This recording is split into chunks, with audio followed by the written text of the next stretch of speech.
Hey guys, how are you all? Welcome back to my channel. Today we will see what if Naruto gets a dojutsu from the gods. If you enjoy, then please like, share and do comments. There are 4 great dojutsus: the Sharingan, the Byakugan, the Rinnegan, and the Saishugan. There are several other dojutsus that are random offshoots of the originals. But none of them can truly compare to the original 4. For each of the original 4 have a second stage, the second stage being the double-edged sword. The 4 great dojutsus, however powerful, are also incapable of blending. No 2 dojutsus can create a more powerful hybrid. For when a dojutsu activates, it becomes a permanent part of them, and will be passed on to their offspring. The other dojutsu will remain in the genetic code. But if you activate one dojutsu, you cannot activate the others, even if they are in your genetic code. Each dojutsu has a strength and power that rivals the others. The Sharingan, dojutsu of the Uchiha clan, capable of copying any ninjutsu, genjutsu, or taijutsu, predicting movements before they happen, being able to hypnotize one's opponent through mere eye contact, a limited ability to see various chakra types through colors. But its greatest strength lies in its second stage, where it gains its 4 hijutsu. The Mangekyo Sharingan Eye, the epitome of the Sharingan cycle, capable of using the black flames of Amaterasu, the eternal illusion Tsukuyomi, the unstoppable warrior Susanoo, and the raging vortex Kamui. But to gain the Mangekyo Sharingan, you must kill the one that means the most to you, whether it is your friend, sibling, parent, or lover. But when you gain the Mangekyo, its power will not last forever. Gaining the Mangekyo causes the user to slowly go blind. Using the Mangekyo even once will accelerate the process. The only one to ever find a way around this was Madara Uchiha. So desperate to keep the power of his almighty eyes, he murdered his younger brother and placed his brother's eyes in his own. His power remained, but he never went blind again, becoming the first Uchiha immortal. The Byakugan, dojutsu of the Hyuga clan, capable of seeing chakra in all of its forms at a much higher level than the Sharingan, seeing things at a telescopic vision, seeing through solid objects, and seeing around oneself at a near full 360 degrees. Like the Sharingan, the Byakugan's greatest strength lies in its second stage. The Raikon Byakugan, the epitome of the Byakugan cycle, capable of using the heavenly archangel, the punishing penance, and the hellish wrath. But to obtain the Raikon Byakugan, you must watch as the one closest to you dies. No matter whom it is, you must watch as the life leaves their eyes forever. Controlling the Raikon Byakugan is a difficult endeavor. Your personality becomes split into 4, the original personality, the heavenly personality, the punishing personality, and the hellish personality. Allowing any of them to gain control outside of one's consent would force the original personality to forever wander purgatory. But using the eye slowly causes the 4 personalities to become one, but becoming one causes the personalities to die, and never be allowed to be reincarnated. The only way to avoid this is to defeat all 3 of the new personalities in one's own mind. Only one has ever achieved this. Her name was lost to history. But she did not want the Hyuga clan to ever control this power. She made sure that all future generations of Hyuga were cold and detached to prevent them from ever being close to anyone. The Rinnegan, dojutsu of the Uzumaki clan, capable of using all of the elements, causing a corpse to be able to move again under the identity of the Rinnegan user, and allows one to create the 6 paths of Preta, Naraka, human, Deva, Asura, and animal. Each path having his or her depends on the body that the Rinnegan user uses for those paths. Own specialty can also turn deceased animals into a form of summon. The deceased animal will change and warp to become a better tool for what it was intended for. Like all of the 4 great dojutsus, the Rinnegan has a more powerful second stage. The Akuma Rinnegan, the epitome of the Rinnegan cycle, capable of using the sub-elements, including Hyoton, Mokuton, and Yoton, as well as all the other sub-elements. One can also actually place the original soul of someone and bring them back to life, whether it be in their old body or a new one. To obtain the Akuma Rinnegan, you must kill the person whom you despise the most, no matter who it is. The Akuma Rinnegan's power comes at a price, however. By gaining the Akuma Rinnegan, you no longer need to eat, drink, sleep, or do any other necessities of humans, but if you do not, then you slowly begin to wither away into nothing more than a crippled pile of flesh. waiting for someone to either kill you or await until your imminent demise. The only one to find a way around this was the Sage of Six Paths. When he was near the crippling point, he reabsorbed the power of his six paths, no longer being crippled, but being in the perfect body for one his age. He had only one child, but he wanted to make sure that the knowledge of how to gain the second level was lost to time. He left knowledge of only the Rinnegan, not the Akuma Rinnegan. His last surviving remnants were Kushina Uzumaki and Nagato Uzumaki. The Saishugan, Dojutsu of the Namikaze clan, capable of using pure chakra to a much higher extent than a regular shinobi, they usually become incapable of using any element outside of their natural affinities. It can force chakra to take different forms, ranging from that of a shield, a sword, or even a seal. A Saishugan is also capable of recognizing and breaking down seals so long as chakra has been applied to said seal. All shinobi are capable of using pure chakra like one would use a sword or kunai, but with the Saishugan it becomes second nature to them. Just like the rest of the four great dojutsus, the Saishugan has a second stage, the Kurai Saishugan. The Kurai Saishugan has the ability to instantly cast seals that have been broken down by the eye, can fire raw blasts of pure chakra with little effort, capable of manipulating the chakra within a jutsu that has already been cast, and warp the energy around oneself to a minimal degree. To awaken this stage you must watch the person you despise most die. Watch as the last trace of life exits their body. The curse of this stage is that you are forever condemned to remember the faces of everyone you have killed or seen die, haunting your nightmares forever. To forget these haunting memories, and prevent yourself from going insane, you must learn to let go of the past and find solace. One who succeeded in this endeavor was Minato Namikaze, the last of the Namikaze clan. Minato Namikaze created two extremely destructive techniques thanks to his Saishugan, one that only another Saishugan wielder could hope to use. He created the Hiraishin for his family's personal technique, and the Rasengan, that only his sensei was able to master without the Saishugan. Minato Namikaze, son of Noitra Namikaze and Hitomi Hyuga. His father was the last Namikaze, but refused to marry someone for anything but love, even if it meant the permanent destruction of his bloodline. He fell in love with Hitomi Hyuga of the Branch family. Their child grew up an orphan because they died fighting in the Second Shinobi War, dying in the other's arms. Minato Namikaze activated his father's bloodline, but refused to marry for anything but love, for the same reasons as his father. He fell in love and married Kushina Uzumaki, the last of the Uzumaki clan. Kushina Uzumaki, daughter of Madara Uchiha and Kasari Uzumaki. Kushina was a child born from rape. After her father had been exiled from Konoha, he went to Whirlpool to start anew. He was so enveloped by rage that when a woman, Kasari Uzumaki, asked if there was anything she could do to help him, he broke her arms and legs before he raped her. When Kushina was born, her mother died in childbirth. Kushina never was able to activate either of her dojutsu. As the clan heiress she was never put into life or death situations. She didn't know anything about her father until he came to find the child he knew was born there. When she discovered how she was born, she was enraged and disgusted. She used the skills she learned as an Uzumaki and sliced out her father's left eye. Her father wiped out Whirlpool and the Uzumaki clan, leaving only her alive. But before he left, he placed a seal on her. She could pass on her dojutsu, but she would never activate them. Only a Mangekyu Sharingan, wielded by a seal master, could ever remove the seal. She went to Konoha where she fell in love with and married Minato Namikaze. The two were on the same genin team, they were unstoppable together. They made friends with the clan heirs. Kushina would talk and hang with every one of her classmates, but Kushina absolutely refused to go near Fugaku Uchiha. All she saw in Fugaku was Uchiha. She did not realize that Fugaku was nothing like Madara. When everyone including Fugaku asked why she did not like Fugaku, she explained with great detail. She explained how her father raped her mother, how she was made the last of her clan because of her father's genocide on the village. When the story was done, Fugaku Uchiha, the heartless genius, broke down crying on his knees begging for her forgiveness for his relatives' misdeeds. Realizing that Fugaku and Madara were nothing alike, she accepted his apology and they all became great friends.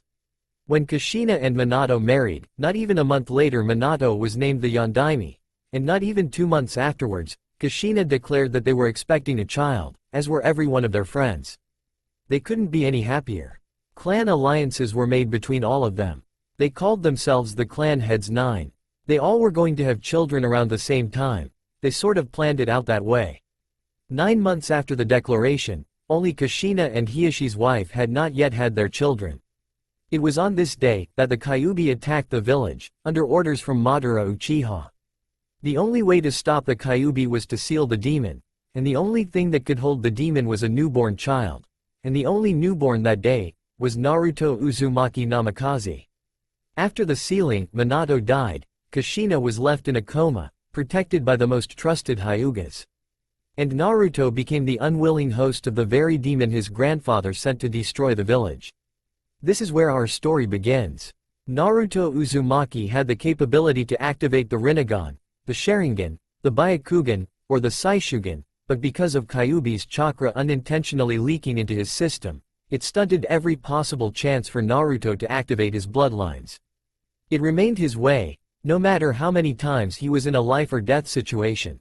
No matter how many times he was beaten near death, his bloodlines never activated. All that changed during Naruto's first C-rank mission. During this mission, Naruto, thanks to the very demon who caused his suffering, had achieved once thought impossible. He was now the only living holder of the most powerful I bloodline to date.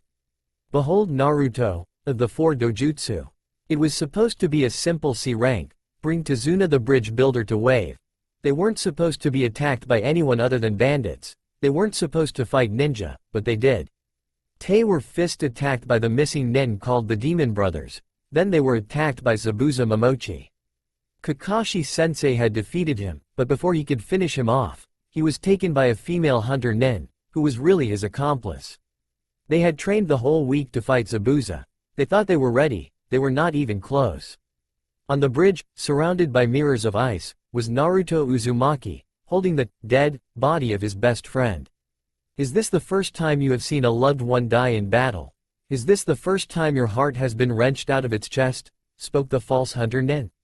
Naruto just stood there, holding the body of the last loyal male prodigy of the Uchiha clan. No, this was not the first time Naruto had seen a loved one die. This was not the first time he had his heart wrenched from his chest. Oh, how he remembered that incident well. It would forever haunt his memories until his dying breath. Flashback. It was October 10th, Naruto was sitting out in the rain, holding the cold body of a young girl with sparkling blonde hair and piercing green eyes. Her name was Chiyo. She had taken a wound to her that was slowly and painfully killing her. The culprit, a tall blue-haired man, a former Enbu that specialized in assassinations, he had lost his wife in the Kyuubi attack, and hated Naruto for holding the monster. Ha-ha-ha-ha-ha-ha-ha-ha-ha. How does it feel, demon, to see someone close to you die? Feel my pain before I do the same to you, monster. Yelled the crazed shinobi. Naruto felt rage welled up inside of him. All the rage and hatred that he had hidden over the years was finally released. He wanted to kill the bastard. He tried to hurt him by killing an innocent. He would die. You bastard, I'll fucking kill you. Naruto ran at the man who was unaware of Naruto's attack. Naruto plunged the kunai that the man shoved into Chiyo's arm right into his heart. Naruto shoved the kunai deeper into his heart, staring into the eyes of the man that killed the person he cherished most. He hated the man. He had never hated anything, not hated anyone, more than he hated this man. He had endured Konoha's hatred towards him, so be it.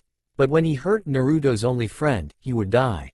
Naruto watched as the life slowly drained from the terrified and crazed eyes of the bastard shinobi. Join your family in hell, you son of a bitch. Naruto shoved the kunai one last bit into his heart, seeing the last bit of life drain from his eyes. Naruto stood up and ran back to Chiyo's side. No, Chiyo, don't die, please don't die. Don't leave me alone. Chiyo looked up at Naruto. Naruto, please. I don't think I can make it. Naruto, please, kill me. Naruto was horrified. He couldn't possibly kill his precious person. Chiyo, please don't ask me to do that. We can still. Naruto, I'm dying. Please end this pain for me, please. Naruto couldn't believe what Chiyo was asking him to do, but she was in pain. He couldn't stand that. So with great reluctance he raised the blood-stained kunai. Kami-sama, forgive me. and plunged it into her heart to give her a quick death. Naruto-kun. Naruto turned to see Chiyo's beautiful green eyes, seeing the life drain from them. Let me look into your eyes. Let me have the sight of our eyes be the last thing I see. Naruto never turned away, granting Chiyo her final wish. He watched as the life drained from his most cherished person, the one he had killed, to end her pain. Naruto swung his head back and roared to the thunderclouds as the rain pelted his tear-stained face. No. The lightning crashed around them as he roared in despair. Naruto, at 11 years old, would never forget what he had done. It would haunt his nightmares, forever. Flashback Kai. And now here he was, holding his precious person, just as he had held Chiyo not even a year ago. He could feel the white-hot tears flowing down his face as the red chakra bubbled around him. He could feel the cold, lifeless body of his self-adopted brother and rival. How he wanted to have the power to hurt the damn hunter bitch. How he wanted her to suffer for killing his brother. Little did he know, at that very time, the very demon that caused the damn villagers to hate him so much, was granting his wish. Mindscape, same time. Kyuubi, the heiress of the Kitsunes and the most powerful demon outside of the Kitsune clan leaders, was disgusted. She had been imprisoned in the boy for over 12 years. When she woke up not even minutes ago, she looked at her host's life.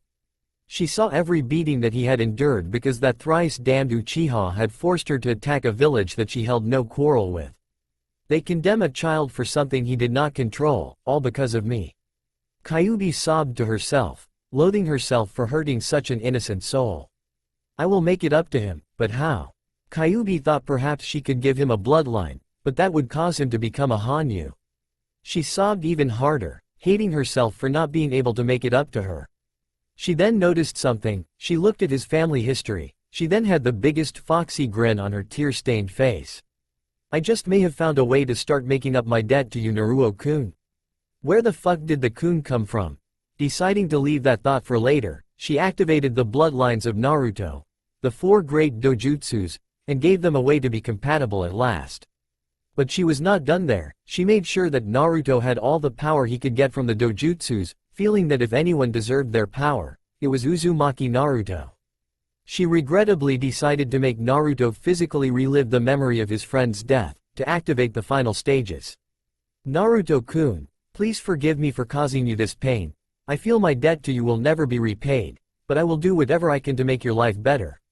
Knowing that each dojutsu had a downside, she flooded the prepared product with her chakra to purify them. Well, I may have been able to keep himself from making it impossible to use the eyes, but they will still have their downsides. At least the downsides are now only chakra-based. Being satisfied with her finished project, she painfully began the activation process. Naruto-kun, I hope you can find it in your heart to forgive me for the pain I am about to cause you. She then began the process, never noticing that her tampering broke the seal that bound her. Back with Naruto. As Naruto was crying, he began to feel pain in his eyes and forehead. It started out small, then erupted into a pain far worse than any beating he had ever endured. He felt his eyes burning, he felt his forehead cracking in 2 places, both of them right above his eyes. He felt the flesh split and blood pour down his face. He clutched his forehead and felt the flesh surround 2 holes in his forehead like they would an eye socket. He then touched the inside of the holes and felt the blood forming together, solidifying, forming some sort of flesh object. He screamed in pain as his own chakra mingled with the red chakra that he knew was the 9-tailed fox's. He did not notice the chakra coming together nearby him as it began to form a solid object, an object very human-like. All he felt was insurmountable pain. He heard tears of what sounded like sorrow, and he then felt himself be embraced from behind by a pair of arms. He felt the pain slowly die down until it was non-existent. He turned around to see the face of possibly the most beautiful woman he had ever seen. He finally looked down into his puddle of tears and blood to see his reflection. Seeing a 4-eyed blonde staring back at him, Naruto of the 4 Dojutsus was born. Naruto could not believe it. Where once he had 2 eyes, he now had 4 eyes. How the fuck did that happen? He did not have time to ponder this thought anymore because he sensed a series of projectiles coming in from his left and right sides. He jumped up and knocked the senbon away. Wait. He knocked the senbon away. The class dobi who could not even hit the center of the target at the academy, had knocked away a senbon. I do not know how you managed to do that, but it won't help you. I will fulfill my purpose to Zabuza-sama. Haku then placed her hand in a half-Torah seal and sent hundreds of ice needles in Naruto's direction. Seeing no way to dodge, he hunkered down and waited for the onslaught. It never came. He looked up to see a young redhead, probably only a year older than him. Her body was riddled with the needles that had almost hit him. You bitch? Naruto felt his rage boil. He turned to the one known as Haku, but before he could move a single inch, the ice in the mirrors shattered. What the fuck just happened? Naruto could not be any more confused. First he blocks a bunch of senbon before he even sees them. Then he apparently shattered a Kekkei Genkai just by looking at the user. What's next? Black flames from his eye. How the hell did I do that? With Kakashi and Zabuza, they had both seen what Naruto did. Kakashi was wondering what Naruto could possibly have done to shatter a Kekkei Genkai. Zabuza was incredibly confused. How did this Gaki defeat his daughter's Kekkei Genkai? They stared at Naruto until he looked up in their direction. When they saw his face, they were creeped out and amazed. Naruto now had 4 eyes, each one was different. In Naruto's eyes were the 4 great Dojutsu. In the eye above his original right eye was the Sharingan. In the eye below his Sharingan was the Saishugan. His original left eye was now the white of the Byakugan. In the eye above his Byakugan, he had no idea what it was, but it had a single small black pupil and was surrounded by various rings. He thought perhaps someone else would know about it once they got back to Konoha. But why the hell did Naruto have the Saishugan? The only person he knew of who possessed that eye was... Realization dawned on him. Minato-sensei. Zabuza was confused as hell. Haku could never be defeated by a lowly genin. Nobody could break her Kekkei Genkai, it just wasn't feasible. Zabuza stared at the kid and finally realized what the hell happened. The child had the 4 great Dojutsu, and they were in their second stages. That was how he did it. The Rinnegan's second stage allowed one to control the sub-elements to a degree. But how did this kid possess all 4 of the great Dojutsu? Anyone who had heard the legends of the Dojutsu knew they were incompatible. He stopped pondering this when he saw the child turn to the now terrified Haku. No, he would not let his daughter be harmed. Fuck his missing nin bravado. No one hurts his daughter. He rushed towards the boy to protect his child.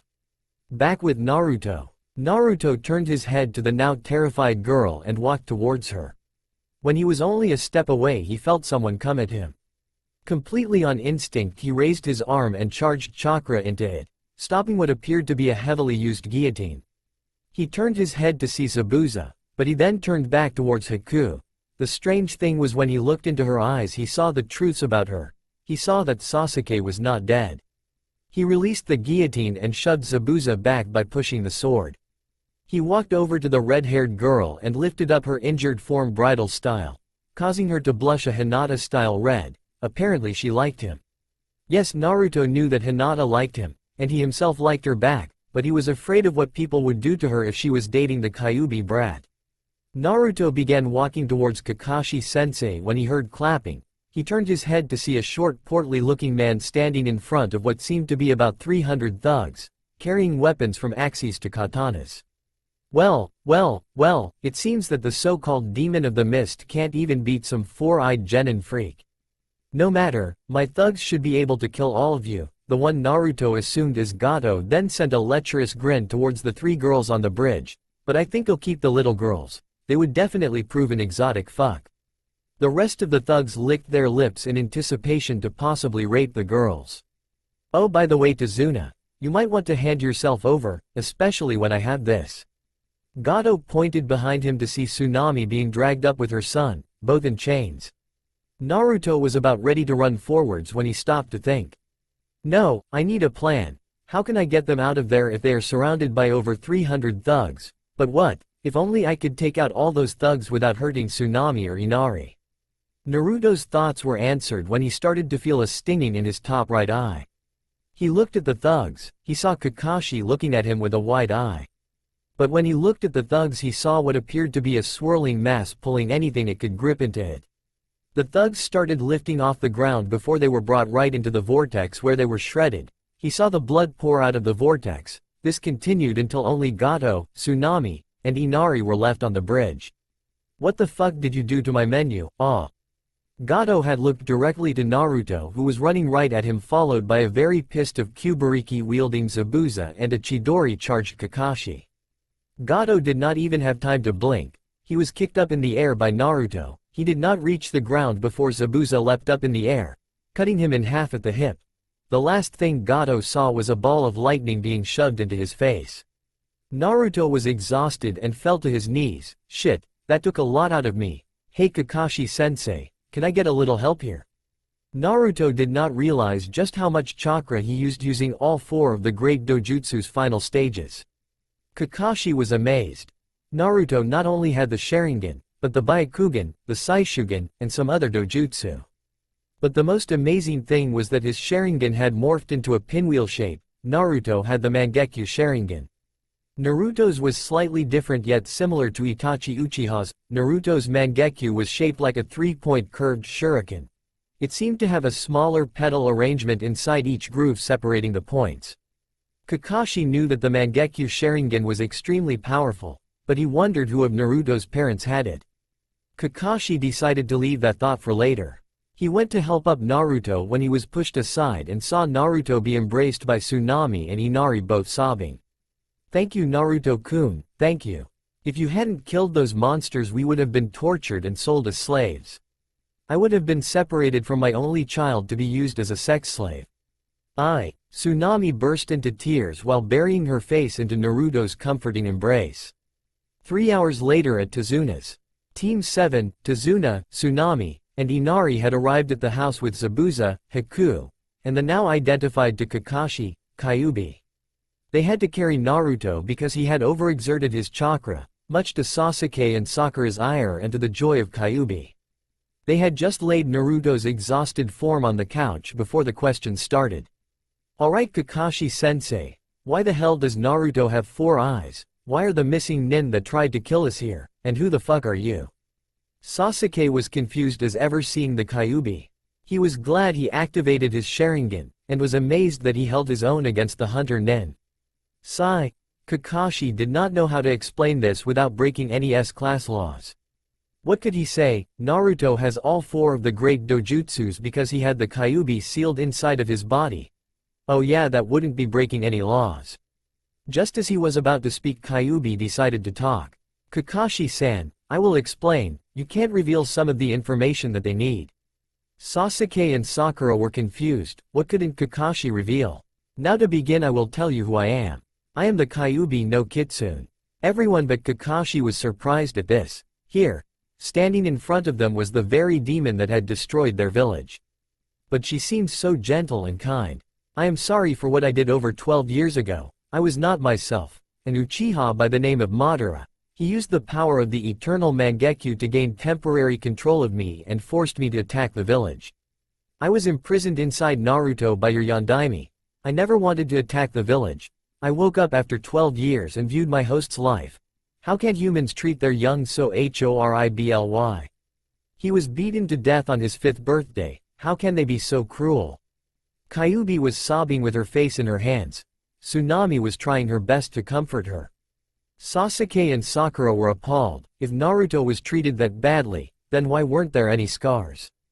"Kakashi, if what she says is true, why aren't there any scars?" questioned Tazuna, appalled that someone could do something so despicable to a child. The reason Naruto wears that jumpsuit is because it was layered with hundreds of genjutsu seals that never fade thanks to the special cloth in it. Naruto has scars covering every part of his body. He has been beaten by most of Konoha's population. Sasuke and Sakura were appalled. Naruto endured that. They went to Naruto's sleeping form and removed his bright orange jumpsuit. When they finished removing it, a shimmer went across Naruto's sleeping form to show hundreds of scars covering his whole body. Where Naruto's whisker marks were, there was a large scar in each place, carved in by a sharpened kunai knife. They looked at Naruto's chest to see a diagonal scar leading from the top of his left shoulder to right below his hip. They also saw burn marks that seemed to come from Kaden Jutsu. Most of the burns were just rough skin now, but when they turned Naruto onto his back, it looked like he had the Kyuubi no Kitsune carved into his back with white-hot kunai knives. They looked at his right arm to show that it had been cut off and then reattached at some point. Not being able to take any more, Sakura ran from the room with tears in her eyes while Sasuke was shivering like a leaf. Kakashi, is this how your village treats its heroes? He saved your village by holding this demon, no offense, in his navel, and they beat him for something he could not control. I am wondering if we should ever hire from Konoha again after seeing what they did to a child. Tazuna was seriously miffed. Here was a child no older than 12 that had been beaten because he was a prison for a monster, narrow-minded fucks. Grinning, everyone turned around to see that Naruto was now waking up. My head hurts like hell, damn it. Sakura and Sasuke were staring at Naruto. And Haku was wearing a blush seeing Naruto's well-toned chest. Why are you guys staring at me? Sakura handed him a mirror. Thanks Sakura-chan. Naruto looked into the mirror to see 4 eyes staring back at him. I thought that was a dream. Naruto was now hyperventilating.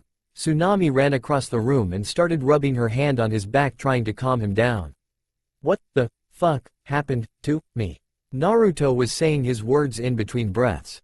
Kyuubi came forward and began to explain. As soon as the explanation was done, Naruto looked into Kyuubi's eyes. He saw she was not lying. I forgive you. Then Naruto asked the question that everyone was wondering. Why the hell do I have 4 eyes? Everyone looked at Kyuubi, who had on an uncomfortable grin. She then told everyone how she went through his DNA and found a way for the Dojutsus to be compatible. As well as the fact his second stage now only caused the major downsides if he overexerted his chakra or used what was left of Kyuubi's that was still in her body. At the end of it, Naruto did a very Hinata-like feint. Thump! Kyuubi looked from Naruto to the rest of the group and broke out in a huge grin. I think he took that rather well. Everyone's sweat dropped at the fact that the Kyuubi was little different than a teenager. They left the room to get to bed, but late that night Kyuubi and Haku stalked downstairs to sleep on either side of the now 4-eyed Uzumaki. Naruto woke up feeling well rested, but his head was still splitting. He would definitely have to figure out some way to use his new dojutsus without overdoing it. He was going to have a hard time finding an eye to hide them though. He could only imagine the villagers' reactions. Oh god, the demon shows its true colors. Let's kill him instead of understanding him while praising the man who made his life hell. Yeah, that would likely happen if he did not figure out some way to present this to the council. Unfortunately, without any living relatives there was no way he could prove it. Little did Naruto know that the woman, who gave him life, was awaking from her 12-year coma. Heavily guarded Hyuga Hospital. Kushina Uzumaki was now waking up and opening her eyes after 12 years of hibernation due to birth stress. She did not know how long she was asleep. She thought she was asleep for a few days.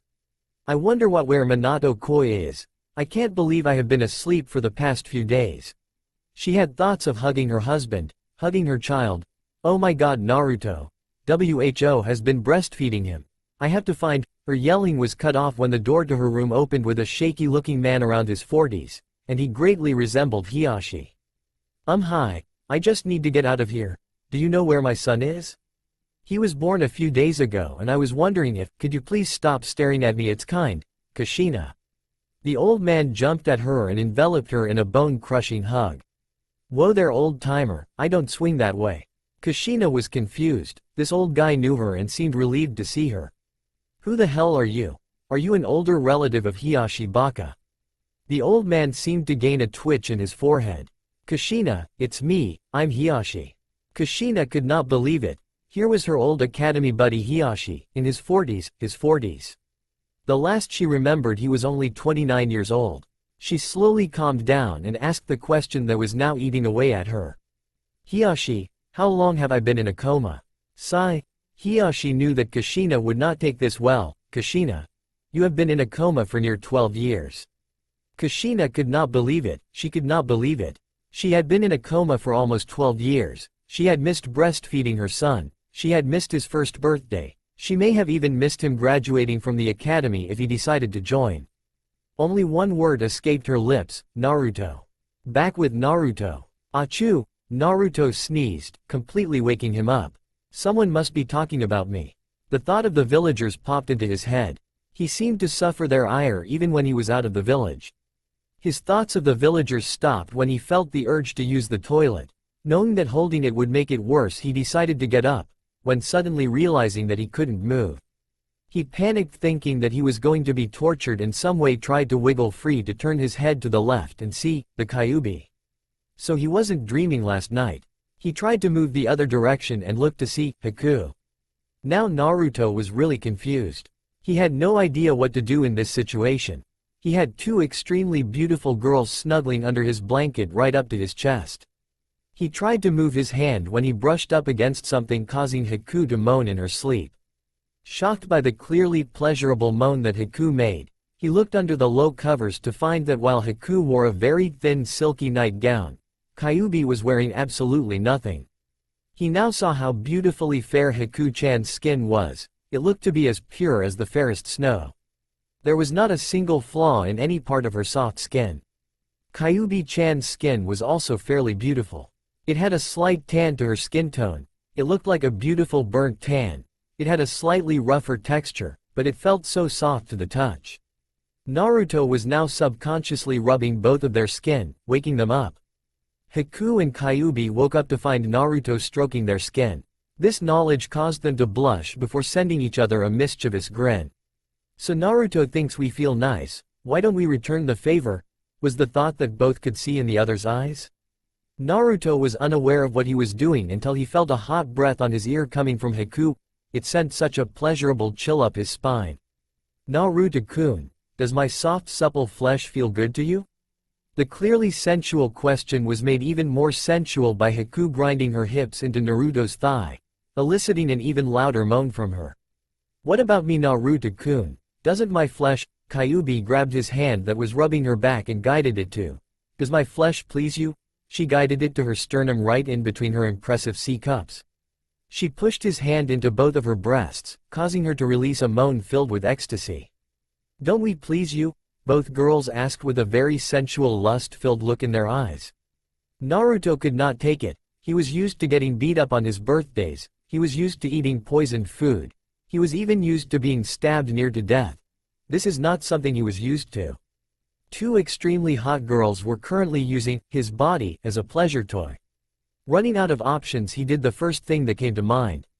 Ahhhhhhhh. Naruto yelled, skyrocketed himself off the fold-up bed and onto the ceiling fan just above him. A trail of blood signified he was trying to contain a nosebleed. Haku and Kyuubi looked at each other before bursting out laughing.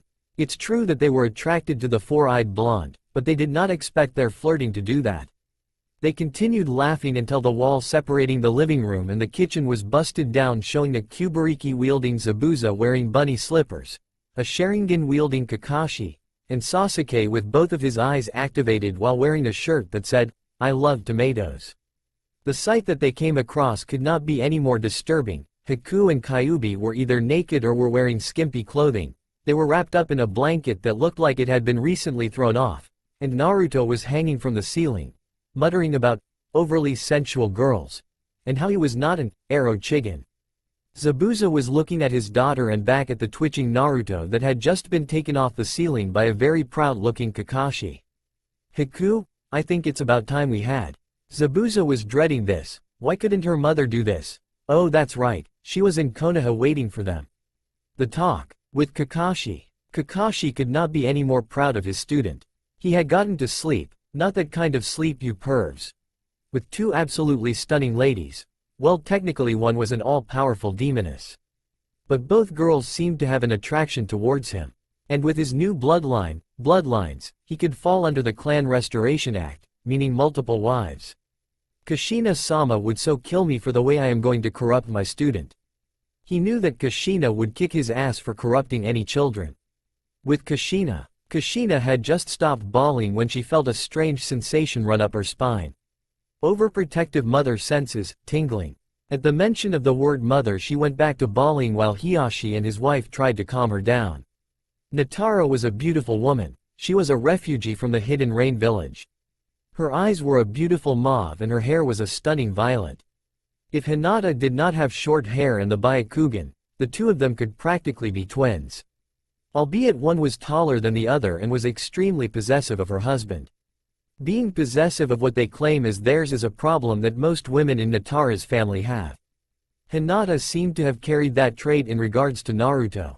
Kushina had just been told about everything Naruto had endured, down to the last beating.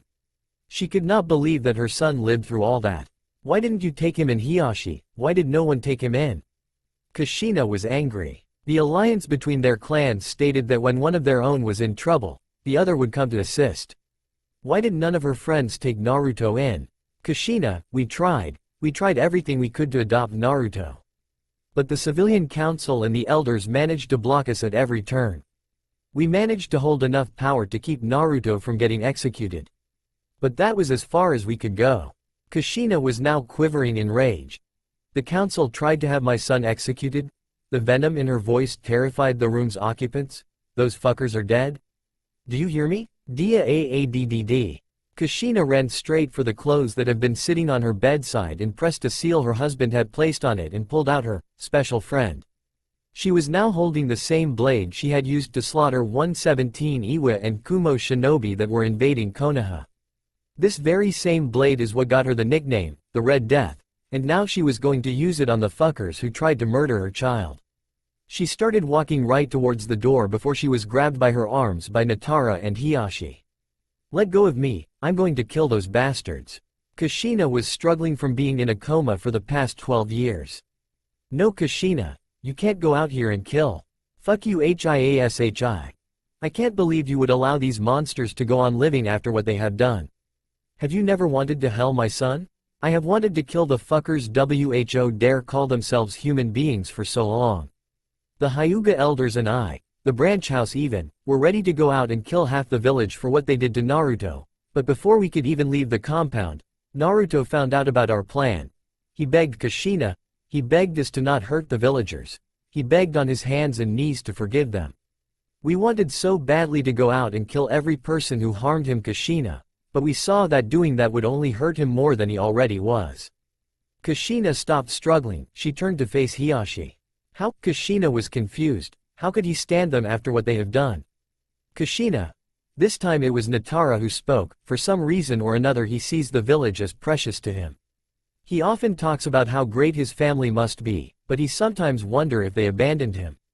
If he saw you, his own mother, after so long, kill every villager who had ever wronged him, Naruto would go insane. He would more than likely run away from the village and hang himself for the dogs to eat, before coming near you. The conflicting emotions just would not process properly in his brain. Kushina remained silent. She was right. If her child saw her do such a thing, his own mother, killing anyone he viewed as precious, he would kill himself to relieve him of his mental torment. Kushina broke into tears, thinking that she had failed as a mother in every way. Back with Naruto, Kakashi Sensei had just finished giving him the talk. Did Sensei really have to use his damn perverted book for reference? He saw Haku walk out of the room with Zabuza before she started blushing tomato red at the sight of Naruto. Naruto was not faring much better. He could not even look in Kyuubi, Sakura's, Tsunami's or Haku's directions without having to cover his nose to stifle a nosebleed. He walked into his room and decided to check out his wardrobe. He was still wearing the same, kill me orange, jumpsuit. He loved the jumpsuit, not because it was orange, but because it was the first and only gift he had ever received. He knew it was from Kurenai and Anko. The two of them always were looking out for him when he was a child. He knew that they thought he was cute. Every time he looked into their eyes he saw a weird sparkle, the same time he saw, in Hinata-chan's eyes. The realization hit him, the Genjutsu Ice Queen and the Snake Mistress loved Naruto, but why? With Kurenai and Anko. Achu, both of the beauties sitting at the table sneezed. Whoa, someone must be talking about us, was Kurenai's reply. I wonder if it's Naruto-kun. No, bad Kurenai. He's 8 years younger than you, but still. Kurenai was depressed. She had fallen in love with Naruto when her and Anko made him that orange jumpsuit for him when he was 7. She was only 15 at the time, so she had no idea that spying on someone that young in the shower was a bad thing. When she heard about pedophilia happening on the other side of the village, she was ashamed of herself. She tried to forget her feelings for Naruto, but she couldn't. She had fallen for the blonde foxboy. Anko was in the same boat. She remembered how she fell for the little Gaki who was 6 years her junior. She remembered that it was thanks to Naruto that she still had her innocence. Flashback. Anko had just been declared innocent by the Hokage for being a traitor and was now walking to her new apartment. She was just about to unlock the door when she was grabbed by her arm and then thrown into an alley.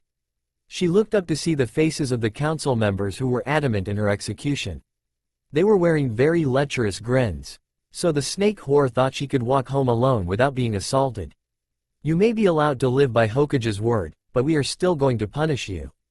But we are going to have lots of fun out of it. The three councilmen, who were probably in their late 30s, were advancing on Anko, who was no older than 10. Anko was scared, she was so terrified. I'm goin' go furs. ITHNSI Ned's a good fuck. The fat and drunk council member started advancing on her faster, but before he could reach her he was tackled to the ground by a bright blonde flash. The blonde-haired street rat, who seemed no older than 4, then proceeded to punch the councilman hard enough in the face to make some serious damage. You bastard. Smash. How? Smash. Dare. Smash. You. Smash. Do. Smash. Something. Smash. So. Smash. Disgusting. Smash. You. Smash. Lolicon. The blonde-haired Gaki then grabbed the councilman's hair and used his adrenaline-pumped body, threw the fat ass across the alley into a bunch of garbage cans. Just as Naruto was about to go finish the fat ass off, the other 2 councilmen ran towards him. Not wanting to see him get hurt, she grabbed a nearby trash can and threw it at their heads, forcing them to smash into the brick wall, killing them instantly. He started getting up before she saw that the blonde Gaki had been thrown across the alley with a kunai embedded right next to his heart. The fat counselor then ran over to her and grabbed her by her throat. I was goin' to let y'all live after I fucked y'all. BTTSMS I ain't having that luxury, Ani ls wers before I, His sentence was see you off when the blonde Gaki sliced at his ankles, forcing him to fall over. Anko had fallen down but was too in shock to move. The blown grabbed a nearby wrench that seemed too big for him to possibly pick up, but adrenaline does wonderful things. He then took a couple kunais and stabbed them into the portly mont's hands. PLZ ha ha have mercy ah. A kunai knife was shoved into his spine to keep him from squirming. You begged me for mercy when you were about to rape her. I got a newsflash for ya. I'm all out of mercy. Die you fucking bastard. Blondie raised the giant wrench above his head before he brought it down right on that asshole's head. New crunch. The wrench had crushed the guy's skull, but his body was still twitching. When Naruto realized what was going on and what he had done, he fell backwards, eyes wide open. Blondie was having trouble staying upright. Hey Gaki, thump, Gaki. Shit kid, don't you die on me, don't die? Anko was sobbing at this point. This Gaki, that did not even know her, was risking his life to save her innocence. Grin, the blondie was opening his eyes. Yes, okay kid, my name's Anko, what's yours? His eyes were starting to flutter again. Gaki, what is your name? The blondie could barely speak. And Naruto, my name is Naruto. Anko was relieved that the Gaki could speak. Okay good, now Naruto, I need you to stay awake for me, can you do that? Ank was scared beyond belief. The only thing she had been taught by Orochimaru were combat jutsus. She did not know much about medical jutsu. Look Naruto, I am going to perform some first aid, this will hurt, okay? Naruto nodded for her to go ahead. The first thing she had to do was rip out the kunai knife. She looked at the Gaki as she ripped it out, he barely flinched. The idea that he had enough pain tolerance to be able to barely feel a kunai being ripped from his chest was terrifying. What have you gone through to become so strong?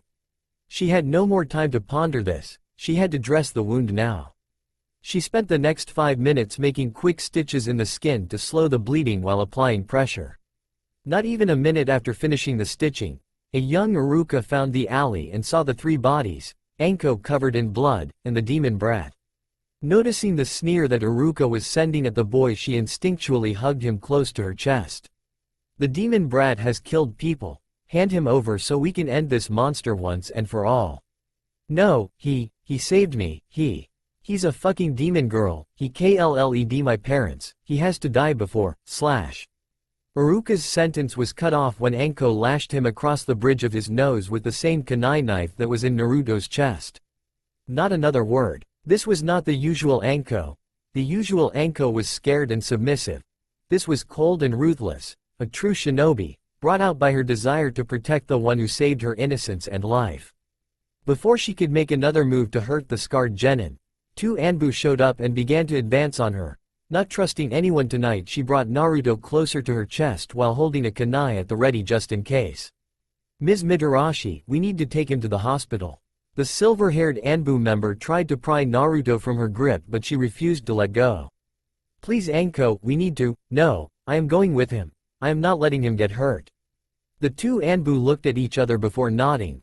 The large bear-masked Anbu then picked up both Naruto and Anko, neither one letting the other go. They then jumped off into the distance to the hospital. About halfway there, Naruto woke up and stared into the beautiful purplish tan eyes of Anko Mitarashi. "Pretty," was all Naruto said before passing out again. Anko began to blush. "Did he just call me pretty?" She looked at the whisker marks of the poor Gaki. She felt a warm feeling in her chest. For the first time in months, Anko smiled. She snuggled into Naruto even more. "Naruto-kun. Yes, Naruto-kun." The Anbu could only smile at this scene. Anko and Naruto, both outcasts looking for acceptance, it couldn't turn out any better. Kai. Anko could not help it. She had fallen for the Gaki the day he saved her innocence. She had so badly wanted to go up and tell the little Gaki how she felt.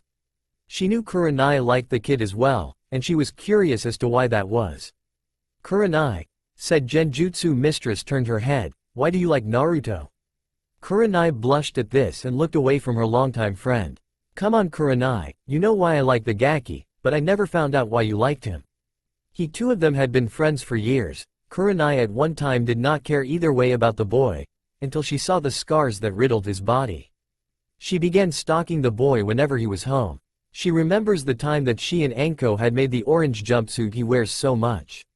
Flashback. Naruto had just woken up. It was now October 10th, his birthday, and he was now 6 years old. He wanted to go to the academy, but he didn't want anyone to see his scars. If there was one thing Naruto could not stand, it was definitely pity. He had just finished washing his toothbrush in boiled water and went out to the living room, where there was a square package. Outside Naruto's window was Kurenai Yuhi and Anko Mitarashi. They knew that the Gaki did not have any skills in Genjutsu, so Anko made a specialized jumpsuit out of a lightweight, durable fabric, while Kurenai applied everlasting Genjutsu seals. They had made the jumpsuit and placed it in the middle of his living room inside a square cardboard box. They were now watching as he picked up a long stick from behind his furniture and started poking the box before jumping behind the furniture. "Wow Anko, when you said this kid was paranoid, you were not kidding." Kurenai had never seen anyone, much less a 6-year-old, act so cautious of a present. They watched him repeat the process at different angles until he went to the box, threw off the top, and ran back behind the furniture. He slowly walked towards the box with the jumpsuit in it. He pulled it out and then, just like a curious animal would, he played with it. Kurenai had to stifle a giggle that threatened to come out. When he was done playing with it, he decided to try and put it on, but then there was knocking at his door. He looked around for a place to hide it. The only place it could go is out the window. He ran to the window and threw it out, hoping it would catch on something. Kurenai and Anko were furious for a second seeing him throw it out the window, until they saw 3 old drunks barge into his house and destroy everything that he owned right before they tried to beat him. Unable to take any more, they jumped through the window and kicked all of the drunks' asses. They then went and grabbed Naruto and ran to the hospital. Late that night they go back to check on Naruto in the hospital, only to find a trail of blood leading back to his apartment. They followed it all the way up to Naruto's apartment, to find him sleeping on the floor with the same jumpsuit that they had made. Kurenai was astounded. He risked blood loss for a gift. She saw him stir as he opened his eyes. He looked into her crimson orbs. He said a single word to describe the angel he saw: beautiful. Kurenai was blushing. The boy had just called her beautiful, but he wasn't being snide about it or trying to get into her pants. He said it because he genuinely thought that.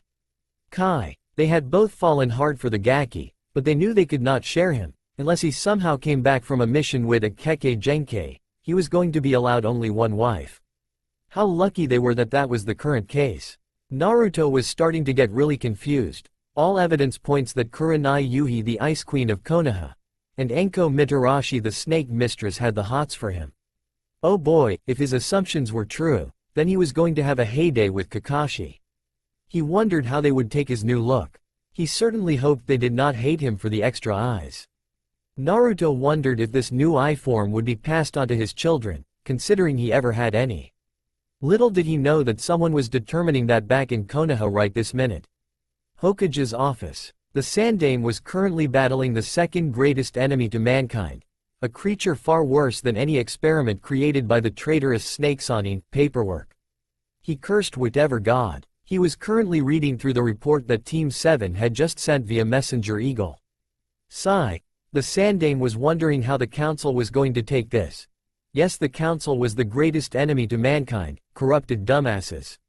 Once they got wind of the fact that a bloodline user was coming to Konoha, they would be demanding her use as a breeding stock. Not to mention the fact that the old war would be demanding that the Kyuubi be turned over to him. He was currently rereading the report on what happened to Naruto. He began rubbing his temples after he finished. I'm getting too old for this shit. Suddenly the door to his office was slammed open. Lord Hokage-sama. I apologize for interrupting you, but we have news on that blood sample Kakashi-san sent us. Kakashi had sent a blood sample to Konoha a few days ago. Kakashi was wondering if Naruto's new condition would be passed on to his children. And I must say, sir, that it produced interesting results. Well, what have you discovered? Sarutobi was getting anxious. How the hell did Naruto have all 4 dojutsu running through his veins? Minato was the only one of Naruto's parents with an active dojutsu. Could Kushina have hidden hers too well? Sir, it would seem that the blood sample contains all 4 of the dojutsu. The difference being is that they are compatible. Apparently the major issue with dojutsu is that since they are dominant genes, one either becomes inactive or they never manifest.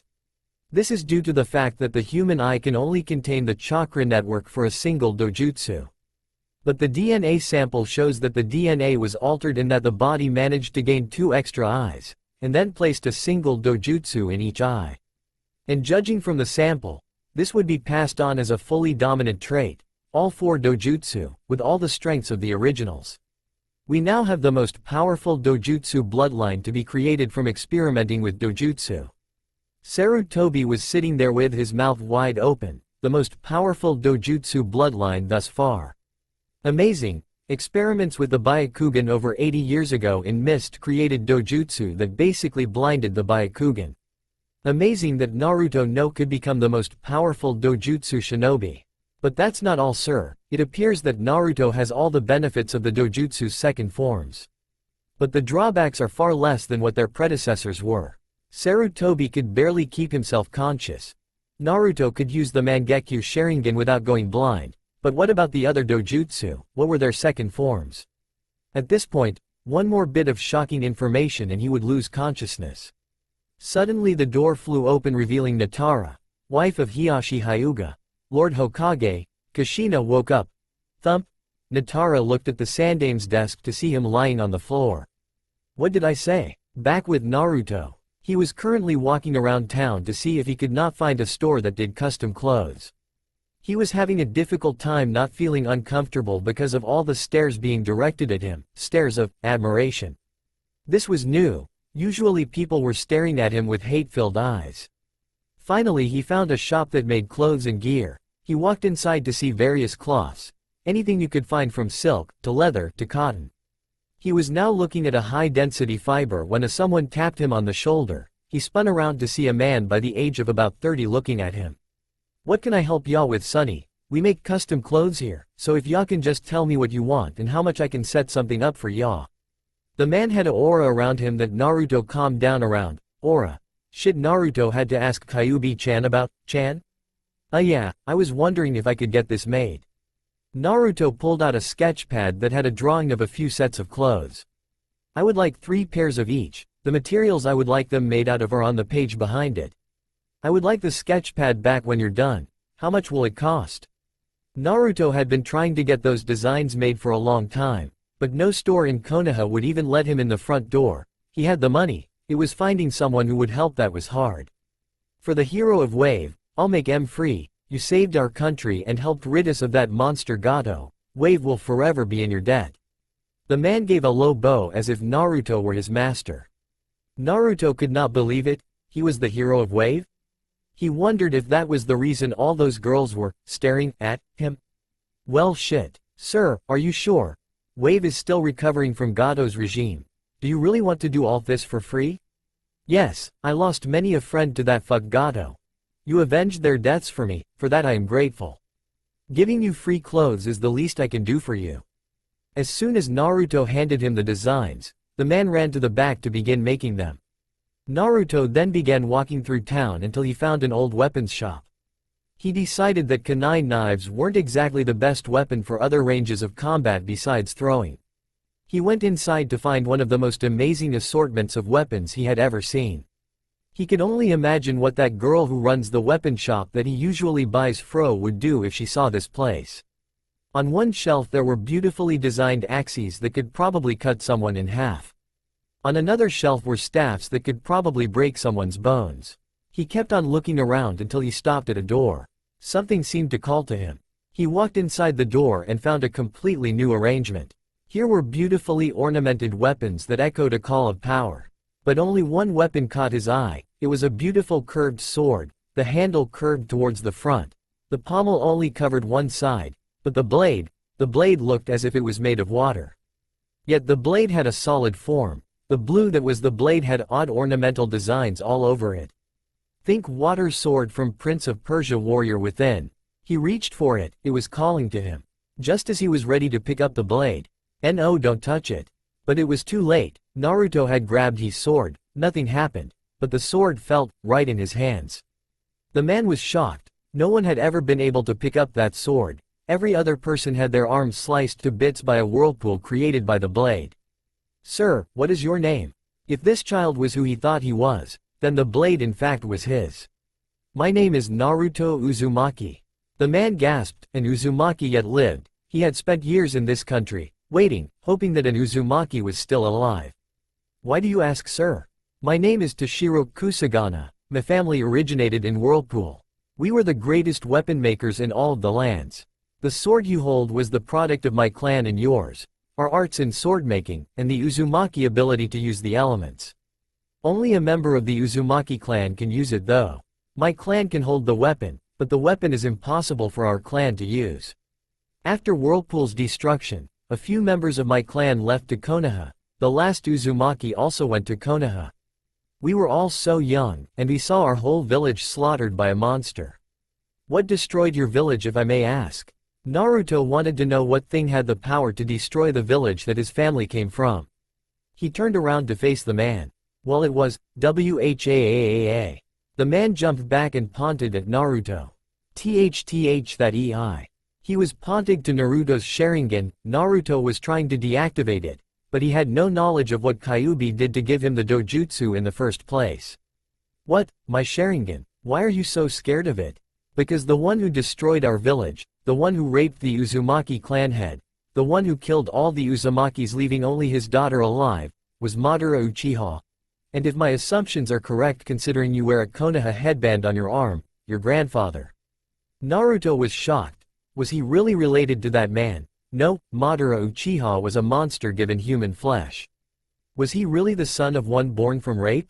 Was he really the grandchild of the same man who forced Kyuubi-chan to attack his village? If he in fact was the grandchild of that monster, he would see to it that Madara Uchiha was destroyed, once and for all. If I am related to him, can I ask you something? Who was his daughter? His daughter was the most dangerous member of the Uzumaki clan. She was only 9, but she managed to fight Madara Uchiha and remove one of his eyes. I only hope she is still alive. A question of my own, why do you have 4 eyes? Naruto then proceeded to tell him what happened. When the story was done, the man decided he would come to Konoha, if only to honor the alliance their clans possessed. Naruto was walking around town looking for a ramen stand. Ramen. He remembers when he first tried it. Ayame was such a sweet girl. She always stared at him while he was eating. It was certainly not uncommon for girls to stare at his whisker marks.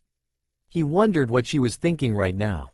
With Ayame. Ayame had just sneezed. I wonder who's talking about me. Maybe no, it couldn't be Naruto. Ayame had a little crush on the blonde Gaki. She was 3 years his senior and she was falling for him, hard. She fell for him about a month after she found him in an alley. Flashback. Ayame and her father were walking back to their shop. It was currently snowing. Ayame was only carrying a few bags while her father was lugging the cart that held the materials for the ramen. Ayame was only 8. She had no friends since she spent most if not all of her time working in the ramen stand since her mother died. He was walking past an alley when she heard a trash can fall over. She turned and looked to find a boy no older than 5 wearing only rags, huddled up in a pile of snow. "Daddy, there's a boy here in the snow, come quick." Her father ran to her side. They were only about 20 feet until they reached their stand, so he left the cart unchecked. When he got to where his daughter was, he had the most horrified face she had seen him ever wear. "Ayame, run to the stand and unlock the doors, I'll carry him inside." Ayame did as her father said and ran to the stand. When she opened the door, she turned on the heat knowing the little boy would be freezing. Her father came in seconds later and placed him on the couch. "Daddy, why was the little boy in the snow with no clothes on? Won't his mom and dad be upset?" Ayame did not know that the boy was an orphan, nor did she realize that he had been beaten and left in the middle of an alley to die. Tucci wanted to keep it that way for a while. Grin, the little boy was waking up and began to open his eyes. Ayame and Tucci got closer to the boy to make sure he was okay. When he opened his eyes, he blinked them twice and then, he jumped off the couch and ran under the table shaking like a leaf, mostly out of fear. Ayame had never seen a boy so hurt before. He was only 3 years younger than her and he looked like he had been beaten repeatedly. "Daddy, why does that boy look like he has been beaten? He isn't even old enough to defend himself." Her father took her into another room and explained everything to her. When her father was done, she ran to the little boy, grabbed him out from under the table, and hugged him to her chest. Naruto was terrified. The little girl grabbed him and was now squeezing him. "She's trying to choke me to death. Let me go." "No," Ayame was trying her best to show the boy affection. "Let me go." Naruto was sobbing, he was so afraid. "No, I'm not going to hurt you." After 5 minutes of struggle, he finally gave in and let her hug him. He fell asleep in her embrace. Ayame just kept holding him to her while stroking his hair. She looked at the little boy her father called Naruto. She looked at the boy's lips and wondered what they felt like. She placed her finger on her own lips before feeling his. Her lips were soft, but his lips seemed chapped. She wondered what it would feel like if she kissed him. She got her lips closer to his before kissing him, waking him up. When she finished her 5-second-long kiss, she saw that his eyes were wide open and he had an enormous blush. She smiled at him, which sent him over the edge. Thump. "Daddy, Naruto-kun is not moving." When her father got into the room, she explained what happened, causing her father to crack up laughing. Ayame remembered how the next day, Anbu came to their shop and ordered them to hand over Naruto. Her father refused, saying that unless Naruto got an apartment he would be staying with them. A month later, a few drunks broke into the store while her father was out. She was so happy Naruto saved her that day. Flashback. Ayame was washing the dishes when the door to the stand was kicked open. 2 drunks came waddling in and destroyed the kitchen. "Where is the demon brat? Tell us now, you fucking bitch." The less drunk of the 2 grabbed her throat and shoved her to a wall. "Why don't we mock her, wan ta elus?" replied the other drunk with a lecherous grin on his face. The other drunk agreed and was about to start molesting her when he had a knife shoved into the arm he held her with. "Don't you dare touch her, you fucking faggot." Naruto was severely pissed. He hated rapists and child molesters more than anything. The only person who was more dangerous than him was Jiraiya when it came to rapists and child molesters. Naruto ripped the knife out of the monk's arm, making sure that the man could never use it again. He then charged at the other man and buried the blade in his ribcage, eliciting a drunken scream before he fell over from the pain. The other drunk, who was clutching his arm, ran towards the blonde intent on killing him. Ayame took a nearby ladle and threw it at the man, hitting him in the head. The man turned around and ran towards Ayame, but he didn't make it 5 feet before Naruto hit the man in the knee with a bat they had brought in, forcing the knee to bend backwards. The monk's head smashed hard enough into the ground to knock him unconscious. The other drunk grabbed Naruto and stabbed him right through the arm with a knife he had brought with him. He then began to advance on Ayame with a lecherous grin. "I am going to fuck ya fucking whore." The man grabbed Ayame by the hair and threw her to the ground while ripping off part of her shirt. The man started getting closer and was about ready to lick Ayame's face when someone grabbed his tongue. Ayame turned to see that it was Naruto. His next words terrified the drunk whose tongue he was holding. For trying to do dirty one so beautiful and clean, Naruto raised his head a bit so the drunk could look into his cold merciless eyes. "I'll rip your tongue out at the seam." Naruto yelled out the last part as he dug his fingers deeper into the drunk's mouth, before ripping his entire tongue right out. Ah ha ha! The drunk had blood running down his mouth as he screamed before he was kicked in the face by Naruto, sending him headfirst into the oven, knocking him out cold. Ayame looked at the blood-covered blonde. He had risked his life to save hers. She had never met anyone who would ever do that for her besides her father. This boy who she had barely known a month, who was terrified of getting a hug from her, had just risked his life for her. Ayame Ichiraku was in love with Naruto Uzumaki. Ayame wanted so badly to tell him her feelings, but she thought he would reject her the moment she tried. She was so self-conscious about being rejected since she never had a boyfriend. She only wished Naruto would come back from his C rank. He wanted to get Naruto before any of the other girls got to him. Ayame, she turned around to see her father. Ever since the incident where Naruto saved her life, her father had managed to gain enough support from the various clans and a few civilians to gain an upper seat on the village council. "In 1 week I will need you to come to a council meeting. I know you usually hate them, but I think you will like this one." "Why, father?" Her father gave her a mischievous grin. "You'll see." With Anko and Kurenai. Anko and Kurenai were talking about missions and about little things they knew about Naruto in between.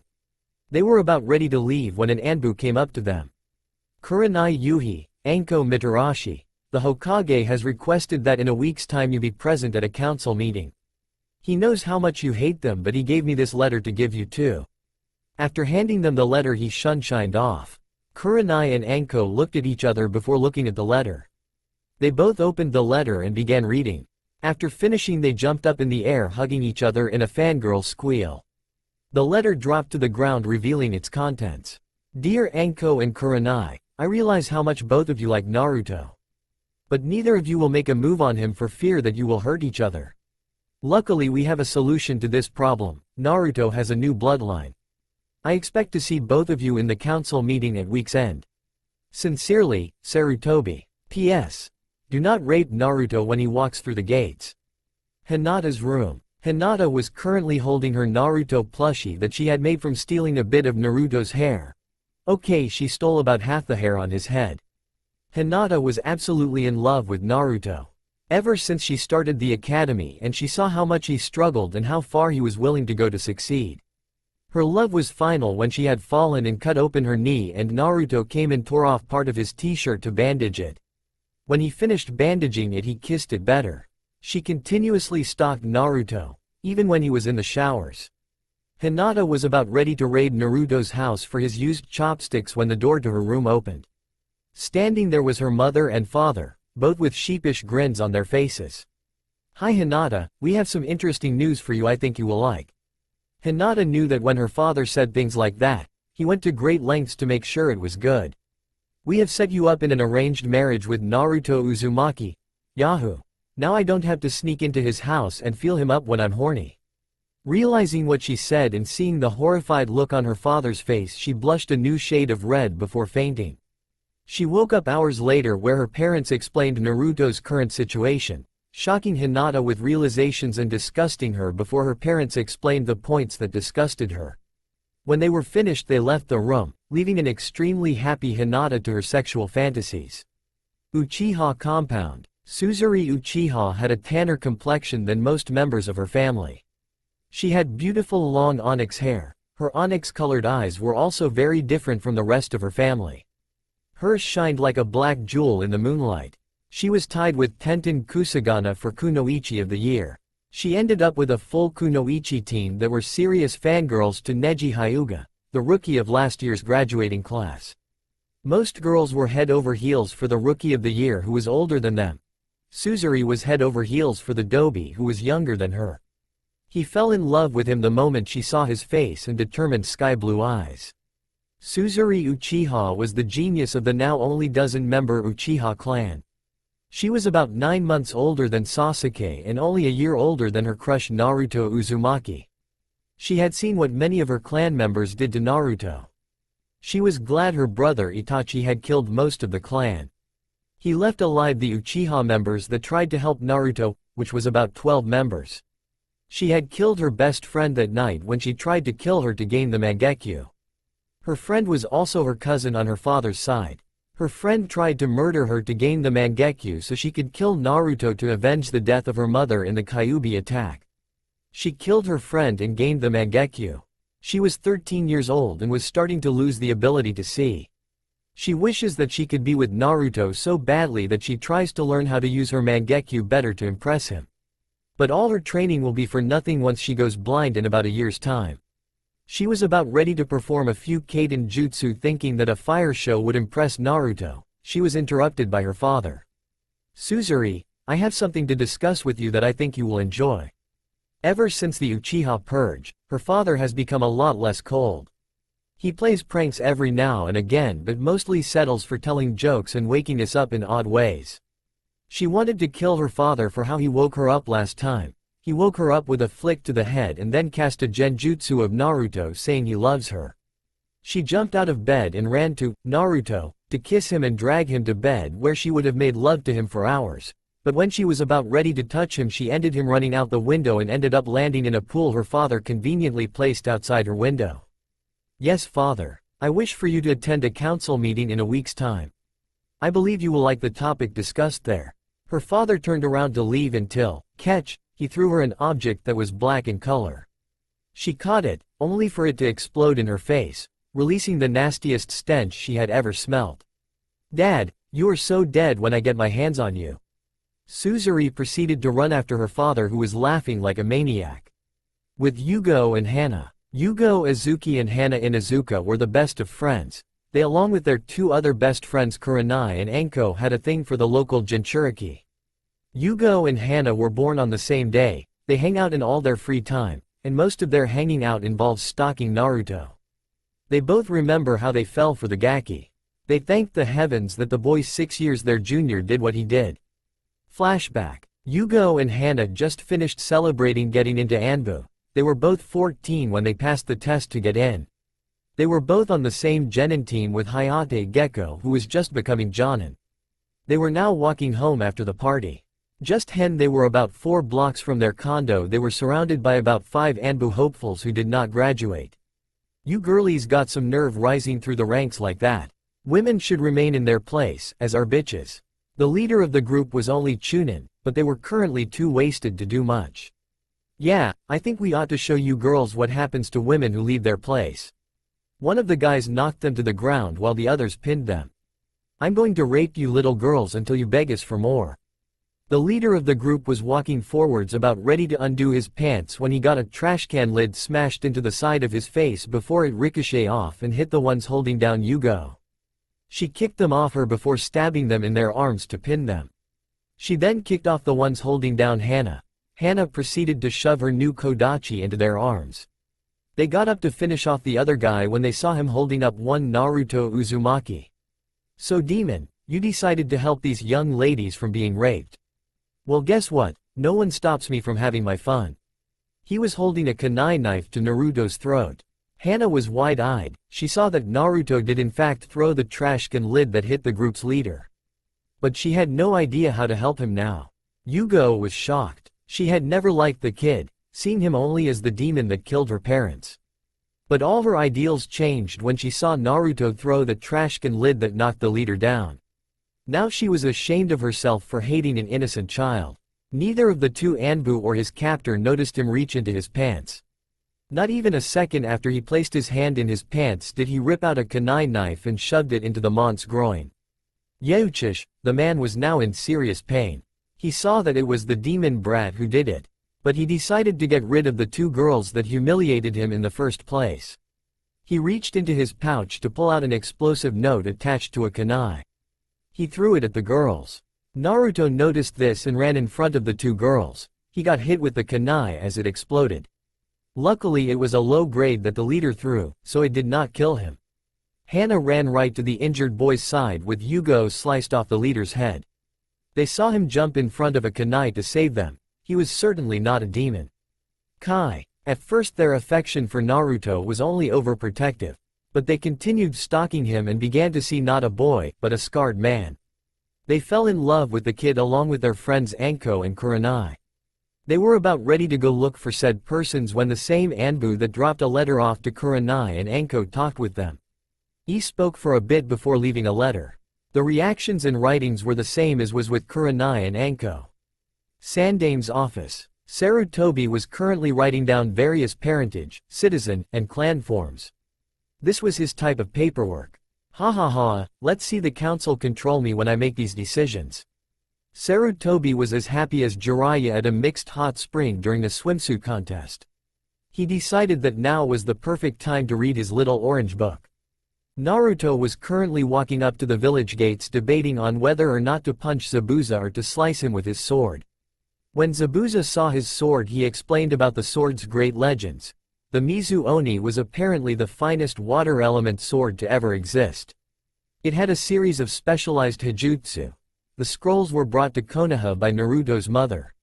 But Zabuza was basically a fangirl when it came to the sword. He would not stop talking about the legends of the great Mizu Oni. Finally, when they were about 20 feet from the main gates, he yelled at Zabuza. "I get it, the sword is awesome. Now shut the fuck up, you fanboy, before I shove the sword up your ass." Zabuza gasped. "How could you defile such a godly weapon by shoving it up my unworthy ass?" Haku was rubbing her temples at how annoying her father was when it came to legendary blades. She and Kyuubi were always talking with each other. Most of the subject was on how to seduce Naruto. Naruto stopped sleeping after the third day of waking up with Haku and Kyuubi sleeping in his tent, naked. Now Naruto wasn't gay, he just held far too much respect for women to take advantage of them like that. He did not care how badly they wanted him, he was waiting until marriage, and the only way he was allowed to marry at 12 was if he had a new bloodline limit. Oh boy, is Naruto in the shit, but man, he is one lucky bastard. Toshiro had come with them and was carrying a special scroll that held his entire shop. He made a special seal on his shop that placed it in a storage scroll. It was about the same size as a summon scroll. Naruto was currently running through what Kyuubi-chan had told him in regards to his dojutsu. His Mangekyo Sharingan would only cause him to go blind if he forced a hijutsu technique when he had very little chakra. Naruto had figured out how to turn off his Sharingan after a week of chakra control exercises. He could use the hijutsu of the Mangekyo only a set number of times a day with his chakra reserves. He could use Amaterasu 4 times, Tsukuyomi 6 times, Kamui 3 times, or Susanoo 2 times. After using the techniques, he should have enough left for a few jutsus, but not much. If it was passed on in his family, it would just be like how the Sharingan gains its tomos. His Raikon Byakugan had been purified by demonic chakra, so the usual personalities would not manifest in future generations, but he now had to worry about a second personality that was essentially the opposite of everything Naruto stood for. The second personality was also knows everything the real holder of the personality knows. If the personality gained control, he could regain control. He could use the heavenly archangel, the punishing penance, and the hellish wrath. The techniques themselves don't use much chakra. The Raikon Byakugan is now a stage gained through means similar to how the Sharingan gains tomos. The only difference in form in regards to the Byakugan and the Raikon Byakugan is that the pupil is far more visible. His Akuma Rinnegan was also purified. He will not wither away by not giving in to natural body functions. Kyuubi decided to remove that strength, viewing that a human not giving in to what a body must do is basically a human calling themselves God. Naruto has been training with Haku-chan on Ice Element, when she wasn't trying to feel him up. Kyuubi explained to Naruto the various paths. Naruto knew he would have to resort to the Rinnegan's darker powers, but would only use bodies if he found it ethically right. He had already created a new summon. It was a dead lizard when he found it. When he turned it into a summon, he accidentally put the original soul back in it. Luckily, it grew attached to him. He made the lizard his personal summon, until he gets an animal path. He could summon it via a seal on his palm that had the kanji for lizard. The difference between the Rinnegan and the Akuma Rinnegan is that while the regular Rinnegan is a metallic purple in color, The Akuma Rinnegan takes on a tan color with the color around the pupil being a golden brown. But in the golden brown it looked like fire was burning. Check profile. His Kurai Saishugen was not changed by much. Naruto would still remember the faces of all those he had killed, but it would not haunt his memories constantly. He would mostly get random nightmares. Naruto had already had his Kurai Saishugen memorize his summon seal, just in case he needed to recast it. He had already used it to break down storage and explosive seals. The main difference in form as far as the Saishugen and the Kurai Saishugen is that the regular Saishugen pupil looks like a mass of blue energy constantly shifting around. The Kurai Saishugen has a tinge of gold swirling around with the blue. Naruto was still walking when he bumped into someone. He looked up to see the eyes of Hiyashi Hyuga. Naruto started trying to sputter out an apology, then Hiyashi started laughing. Ha ha ha ha ha, don't worry Naruto, I'm not going to bite your head off for a small mistake. I actually came here to talk to you in a very important matter. Naruto was as confused as the rest of his group. The Hyuga head wanted to talk to him. Him, the demon brat? What did Hiyashi Hyuga want? If I may ask Hyuga-sama, what is it that you need my student for? Kakashi did not know much about the Hyugas other than the fact that they had an extremely powerful dojutsu and that they were pretty cold towards people. Kakashi did not know if they harbored any ill will towards Naruto or not. You may all stay for this, for it will become public knowledge this afternoon. Naruto's company nodded. Now Naruto, all your life you have never known your parents. I'm sure you often wonder if they are living or dead. Well, I can happily say that your mother is still alive. Naruto looked to the ground at this. Guess she didn't want to be associated with the demon brat. Hiyashi immediately realized how he took it and was ashamed of it. No, Naruto, your mother loves you very much. She has been in a coma for the last 12 years and has finally woken up. I can honestly say she would love nothing more than to be with her son. Hiyashi explained to Naruto. Naruto looked up, clear happiness in his eyes, all four of them. Hiyashi had heard about what happened to Naruto thanks to Kyuubi, who he assumed was the red-haired girl ogling Naruto right now. It seems Naruto has a fan club, but it was definitely going to take a while to get used to Naruto having four eyes. Where is my mom? Naruto wanted to see his mother after never seeing her once for the last 12 years. Hiyashi only grabbed Naruto's shoulder and turned him towards one of the gates. Standing next to the end of the gate was a red-haired woman with emerald green eyes. She was wearing a long black dress. She was also wearing a large green jacket that hid but complemented her C-cup bust. She had a cute face surrounded by her crimson red hair. Naruto could only stare as the person Hiyashi identified as his mother walked towards him. His mother was alive, she still loved him, and here she was. Naruto's mother stopped right in front of Naruto, easily a foot taller than him. She knelt down to his level, looking directly into his eyes. Not even a second later she jumped forward and wrapped her arms around him, sobbing into his orange jumpsuit. I'm so sorry Naruto, I'm sorry I couldn't raise you my child. I'm sorry you had to live an orphan, I'm sorry you have been beaten since. Kushina was cut off by her son embracing her and shushing her. Kushina just continued to sob in her son's chest. Naruto had not even shed a tear. Sasuke and Sakura were confused. Naruto had just been reunited with his mother after not having one his entire life, and yet Naruto had not even shed a tear. Kakashi, not that I like seeing Naruto crying, but why isn't Naruto crying? Kakashi looked at them. Have any of you seen Naruto cry before? While confused by this statement they shook their heads no. Naruto has not cried since he was 3 years old. He knew that crying would only encourage the villagers, it would not help him. Naruto stopped crying after a beating that went on for hours before we found him. I was the one to walk up to his still form. There were old tear stains, but those were probably hours old. That was the last time I saw anything on Naruto reminiscent of tears. The last time he cried was 3 hours before he turned 3. He hasn't cried in so long, he's forgotten how to.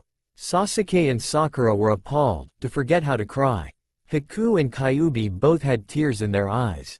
Zabuza was clenching his fist in anger at the villagers, not even mistreated children that horribly. Toshiro was ready to do to the leaf what Madara did to Whirlpool, but he knew that it would upset Naruto. Kushina had just finished sobbing and was now just embracing her child as he rubbed her back to calm her down. After 5 minutes of Kushina sobbing, she released her hold on her son before taking a deep breath. Naruto smirked at his mother before talking. I suppose you'll want some information on what I have done with my life. Naruto knew that since his mother was in a coma for so long, she would be curious about how he has been. I would love to hear about how your life has been, she sighed before putting in annoyance in a very Naruto-ish fashion.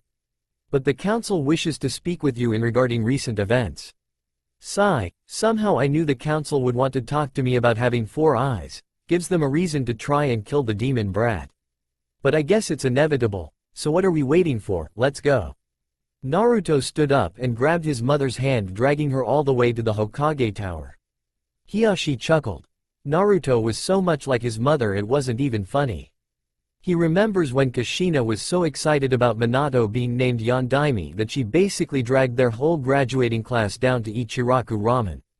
He noticed that they were almost out of sight, so he turned towards the rest of the group. Lord Hokage would also like those present to be present at the council meeting. Grin, Hiyashi chuckled at their downtrodden looks at having to be at a council meeting. Hiyashi then began the trek to the Hokage tower, followed by Team 7 and the newcomers. Things are going to get interesting. Council chambers. The council was currently discussing the topic of Naruto Uzumaki. There were 3 sides to the issue of said blonde. One side wanted Naruto killed to prevent the beast from gaining control. This side was dominated by most of the civilian council and the 2 elders. The civilian council was mostly made up of pompous fools who thought they could control shinobi affairs. They were the ones who set up the assassination attempt on Naruto when he was 3 and had a law passed that anyone who tried to adopt him would be executed. They couldn't get enough support to execute the child, so they decided to just settle for ruining his life. They viewed Naruto as a threat to their power. Another side run by Danzo wanted Naruto to be turned into a weapon. As soon as it was discovered that Naruto was a Jinchuriki, Danzo practically jumped out of his council seat and demanded he be placed in his root division. He was immediately shot down by the Hokage and all the clan heads, as well as a few civilian council members. He tried countless times afterwards to gain the Gaki as his personal weapon. Once he found about Naruto's new bloodlines, he was even more adamant. The last group was run by those who wanted Naruto to grow up as he see fit. This sect was run by the clan heads and a few of the civilian council. The civilians who managed to help keep Naruto safe were the Ichirakus, the Kusaganas, and about 3 others. The clan council was completely for helping Naruto out of the hell that the civilians were forcing him to live. Most of the clan council has tried in some way, shape or form to help the blonde demon container, only to be shot down by the civilian council. Since Naruto wasn't a shinobi at the time, they could not do much. The council was still discussing when the doors to the council chamber slammed open, revealing Naruto Uzumaki and a red-haired woman that seemed to make the clan council uneasy, as well as a few civilians. Standing next to Naruto Uzumaki was the last person you wanted to piss off, the Red Death Kushina Uzumaki. Sorry old man, we just got back a few minutes ago. Naruto was panting, so no one had seen his sudden transformation. Learn some respect, demon br. Crash. The fat counselor's sentence was cut off by a hard kick from Kushina that sent the fat ass right into the wall. If anyone, and I mean anyone, insults my son again. Kushina raised her head enough to show her cold green eyes while releasing ki. I'll kill you. The civilian council was now completely terrified. Kushina Uzumaki was not one to piss off. Their fears were quelled when Tenten Kusagana started talking. Oh my god, you, pointing to Naruto, are the son of the Red Death. Tenten ran up to Naruto and started shaking his still exhausted form while yelling, please, please, please, please, can you get me an audience with your mother? Please, I'll do a NY thing. Tenten stopped shaking Naruto when she saw that he had 4 eyes, each one with a different form. The top right one had an onyx color. The eye below it was Naruto's normal colored eye, just a bit lighter in shade. His normal left eye was replaced by the white eye of a Hyuga, and his top left eye was a light shade of purple with black rings surrounding the pupil. Tenten was sputtering at the sight of Naruto's eyes, so much so that she forgot what she was asking him. Her father Tensai Kusagana got up and escorted her back to her seat. The discussions were about to begin when the door opened, revealing Hiyashi Hyuga with Team 7 and 4 newcomers. One was a brown-haired male with a scar running down the side of his face. He was currently wearing a blacksmith suit while carrying a very big storage scroll in the same fashion as Jiraiya the Sannin. The other was a large well-built male with bandages covering most of his face and had a giant guillotine on his back. The next was a red-haired female that was wearing tight black short with black-colored short dress that had long slits on the side. For a shirt she wore a tight-fitting shirt with long sleeves that went about 6 inches past her hands. She had her red hair in a fashion similar to the Hyuga genius Neji, the minor difference being that her bangs were let loose. The last person was a young ebony-haired girl wearing a long dress, but she had on an extremely tight shirt that showed off her belly button. She had on an open vest that only reached just below her armpits. Her hair was arranged in a bun. Sorry we were late, Zabuza needed to check on something. Apparently his wife is in Konoha and he needed to check the apartment complex she was in. Hiyashi had met strange people, but Zabuza's wife certainly takes the cake. She looks like an older Haku really. But she acted like Hinata when she was Naruto high. The thought scared him. Hinata may be shy, but when it came to Naruto, do not piss her off. The last person who made that mistake couldn't walk for a month and was pissing out blood for 3 weeks. I need to make sure she is okay. She said she'd be here in Zabu-kun. The counselors looked out the door to see a black-haired woman with a small bump in her belly wearing a large dress walk in. Zabu-kun, only 3 more weeks until we get the tests back. Then we'll find out if it's a boy or girl. Everyone looked at Zabuza confused. You could go to the hospital and find out the gender in 10 minutes. My wife's family has old traditions that she likes to follow. It's a little odd, but I still love her. Got a problem with that? Everyone noticeably shuddered. As we were saying, we are here to discuss the topic of Naruto Uzumaki. Naruto, Team 7, and the newcomers, I will call them newcomers until I separate them, left the room along with several people who also were brought by the council. Those who had been brought by council members were Hinata Hyuga, Suzuri Uchiha, Kurenai Yuhi, Anko Mitarashi, Hana Inazuka, Yugo Izuki, and Tenten Kusagana. Naruto was feeling very uncomfortable right now. He was getting lecherous stares from Kyuubi, Haku, Hinata, Anko, Kurenai, Yugo. Hana, Suzuri was noticeably having difficulty seeing him. Kyuubi seemed to notice as well. Kyuubi walked over to her and took her to the side.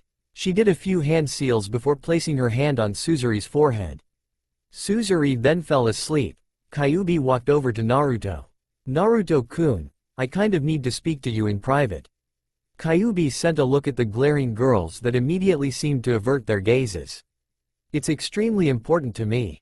Naruto knew that Kyuubi liked him, but right now she was being completely and totally serious. Naruto nodded his head and Kyuubi led him to a closet. Before she opened the closet she did a few hand seals that Naruto knew were genjutsu seals. She then touched the door with her pointer before opening it and dragging Naruto inside. Naruto closed his eyes at the sudden rush of air before it stopped. When Naruto opened his eyes he expected to see the inside of a closet, but instead he saw a beautiful forest. The sky was a dark blue showing that it was after dark. The moon itself was a beautiful shade of light yellow glow that shone through the clouds just passing above its bottom section. The ground was covered in beautiful lilies and roses of all shades. He turned around to see a great waterfall that ran into a clear blue lake. The lake was teeming with fish and the rim of the lake was surrounded by water lilies and frog pads. The most beautiful thing though was the spiral rock that looked like it had a staircase going up the spiral. A snake-like arrangement of rocks led up to the spiral. Before Naruto could make any more observations he was being dragged across the rocks and being led to the spiral. They ran up the spiral. When they got to the top they admired the scenery for a bit. Kyuubi-chan, where are we and why are we here? Naruto was severely confused. He had never seen such a beautiful place. It echoed with a natural beauty that no one's hand could ever achieve. Kyuubi looked at him in the eyes with the softest and most loving expression he had ever seen. Naruto-kun, 12 years ago I was taken from here. This is the Kitsune realm. The reason why I brought you here was to give you my love. Naruto was shocked and confused now. How could bringing him here possibly show him love? When I awoke from being sealed inside of you, I saw your life. I saw all of your torment. I saw how many times you were beaten. I saw how at the moment you turned 3 you forced yourself to never cry again. I saw who you were, and I fell in love with you. I have lived for over 107 years, I was never able to fall for any of my kind. But due to me being the heir to the Kitsune family, I must choose a husband, I must choose a mate. Kyuubi sighed before continuing. Naruto, Kyuubi is only my title, my name that was given to me by my mother and father. A name to a Kitsune is extremely valuable. We keep our names a secret to all. We are identified by our accomplishments or titles, until we tell one person our name. The one whom we tell our name to will become our mate. They will become the only person that we may make love to, the only one whose children we can bear. Naruto Uzumaki, I ask you, as I give you my name, will you have me? Naruto was shocked. The Kyuubi was asking him to be her husband. Naruto did not know what to do. He opened his mouth only to have Kyuubi's finger be placed on his mouth. Naruto-kun, I will tell you my name, but the choice to become my mate is yours. You will have 3 days to decide on what you wish to do. If you say yes, I am yours. If you say no, you may never speak my name to anyone. Naruto nodded his head in understanding, thanking Kami that he did not have to decide right then. Naruto-kun, she pressed her body to his. My name, she brought her head next to his ear and whispered, is Kaisei. Naruto blacked out as they were pulled out of the Kitsune realm. With Naruto and Kaisei had just returned to the room and only a minute passed there. They walked back with their group. Naruto saw Suzuri waking up and went over to her to see what was going on. Suzuri Pav. Suzuri had just woken up from that jutsu that the red-haired girl placed on her. The girl said she knew she had a hard time seeing. She said she could fix it. Suzuri was so desperate to impress Naruto-kun that she risked her sight to achieve it. She began to open her eyes, expecting to see things blurrily. Instead she saw things just as, if not more clearly than before she gained the Mangekyo. She looked up to see Naruto walking towards her. General Pav. Naruto was walking towards Suzuri. He wanted to know how she was doing. He saw less and less of her as the years went by. He was curious as to how she was doing. Hey Suzuri, how are you doing? Suzuri looked at Naruto and noticed that he had the black onyx eye of a Sharingan user in the eye above his usual right eye. Now believing her earlier conversation with her father. Hey Naruto-kun, can I talk to you about your Sharingan? Suzuri wanted to absolutely ravish him until he was tired from making love so much, but thanks to her older brother Itachi's training she was able to quell that desire. It did not do anything to quell the desire she had for Naruto. Sure, I have some questions of my own. The two sat down and conversed on various Sharingan secrets. Naruto was astounded that she had the Mangekyo Sharingan. Then Naruto asked the question that was eating away at him. How are we related? Suzuri expected something like this. Luckily her father told her of his mother's heritage.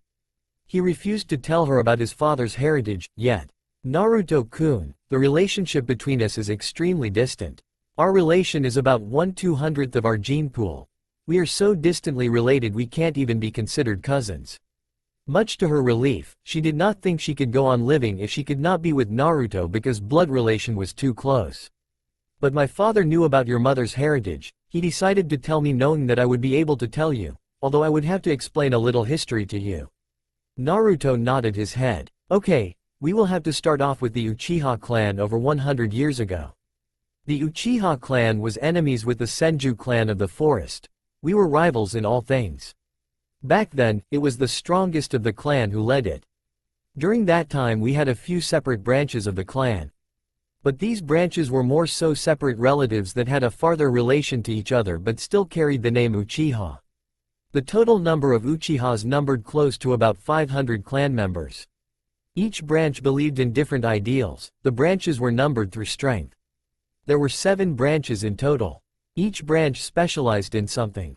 The 7th branch specialized in armed combat. In terms of close combat they had no equals within the clan. The 6th branch specialized in long-range support. They could fire an arrow from over a mile away and still hit the target they intend to hit. The 5th branch specialized in medicine and poisons. They had books in regards to various herbs and medical techniques, but they could create the perfect poison as well. The 4th branch specialized in infiltration. If they did not want you to see them, you would not see them. The 3rd branch specialized with mid-range support. They were greatly specialized in the use of fire jutsu and pyrotechnics. The 2nd branch specialized in combat by use of other forms of ninjutsu. taijutsu, or genjutsu. They never used techniques that they learned themselves. They only used techniques that they had copied from others. The final branch was the first branch. They were the only branch to implement parts of all the other branches into their combat. The 7th through 2nd branches were essentially separate clans of Uchiha, and the first branch was the binding agreement of them. But the first branch was extremely possessive of the Sharingan. They believed that breeding within the clan would produce perfect offspring. The leaders of the first branch copulated, the two of them were never apart, and they had known each other since the beginning of their lives. They were born from the same mother and father and were taught that to bear children of one who was outside the clan was the greatest dishonor they could ever achieve. The two of them were not just brother and sister, they were twins. They had copulated, saying that their pure-blood offspring would become the strongest of all Uchihas. Their first birthing bore 2 sons. The first of the twins was named Madara Uchiha. Naruto clenched his fist at the name. The second twin was Izuna Uchiha. The two of them were named as the beginning of a future Uchiha clan. 9 months after the birth of their sons, a member of the 7th branch offered their child, a girl by the name of Ijo Uchiha, to be the bride of one of the 2 twins. She was raised by the first branch, but held the ideals of the other branches that opposed inbreeding. Madara Uchiha had been going blind from overuse of his Mangekyo Sharingan. When he finally went blind, he did the unthinkable, he murdered his brother and took his eyes. He became the first Uchiha immortal, for gaining the Mangekyo will give the user immortality. Madara continued to wage his war with the Senju. After 20 years of life, the leader of the Senju clan, Hashirama Senju, came to Madara asking for peace. The only reason he agreed was because all the other branches wanted peace. Years later he was beginning to believe it was time for Ijo to fulfill the duty his parents had taught them. But he did not know that his clansmen had fallen in love with the Senju leader after his first wife died in childbirth. She had been pregnant with his child only a week when Madara found out. Madara was disgusted with the fact she wished to bear the child of one outside the clan, even more disgusted that she wished to bear the child of his arch-foe. He sought to punish her, and to make sure that the abomination in her womb would never come to exist. Madara Uchiha, after binding Ijo, after breaking her arms and legs, after slashing out her eyes, raped and murdered his clansmen. When Hashirama discovered the body of his lover, mutilated and violated by her own clansmen, he swore revenge. He chased Madara to what is now the Valley of the End and fought against Madara and a giant black 9-tailed fox. Naruto flinched at that. There was another Kyuubi? Madara was thought to have been defeated by the Senju leader, leaving no trace left of the black Kyuubi. It was believed that Madara had killed Hashirama's only child with Ijo, but he only killed the second child. Naruto went wide-eyed at that. A child with the possibilities of both the Sharingan and Mokuton had survived. The first child of Ijo and Hashirama was not known until recently, after the child had fathered a new generation of Uchiha, and soon, a new generation of Senju. Suzuri sighed. Naruto, the only child of Ijo Uchiha and Hashirama Senju, was Yudohi Uchiha. He married a young woman named Sabomi Haruno. Their only child was Fugaku Uchiha, my father. If Naruto's eyes could get any wider, let them get wider. By now the Mokuton Jutsu that was passed down in its dormant form needed only one more generation to manifest fully into a Kekkei Genkei. The Mokuton Jutsu, however, was only a 1 out of 3 chance of manifesting in one of my father's children. Since the male determines which gender the child will have, it would either be the male or female to pass on the trait. If a male receives it, only his male children would have a chance to possess it. If a female possess it, then it could go either way since females can only give the female gene. Suzuri sighed for what seemed to be the 10th time already. Naruto, I am the last known possessor of the Mokuton bloodline. To prove this, she took out a seed and used her chakra to make it grow. Naruto was now having trouble remaining conscious. Just as he was about to ask more questions, the council room door opened to reveal a trembling Sandame. Why you all may see calm me and now. Not caring that the Sandame was trembling, everyone got up and walked into the council chambers, only to reveal that the walls were now covered in blood and the floors littered with the bodies of most of the civilian council, the 3 elders, and a large group of rude Anbu. Mortified, they looked around to find Kushina Uzumaki standing over the bodies with her black katana. the katana looked like it was feeding off of the dead energy in the air from what Naruto could see.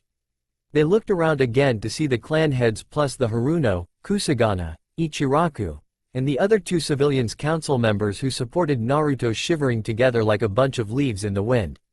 Kushina turned around to see her son with all four of his eyes staring at her. She smiled and said, "Sorry, they kind of pissed me off, council is now in session."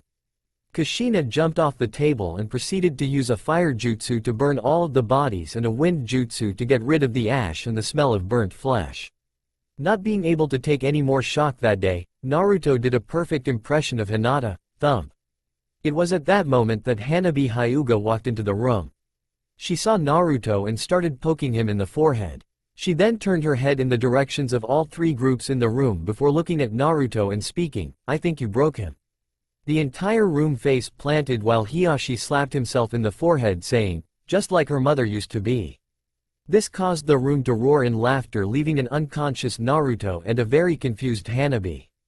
Naruto had just woken up from his shock-induced coma. The last thing Naruto remembered was walking into the council chambers to see his mother standing over a bunch of dead bodies. He had just finished a conversation with Suzuri-chan in the other room.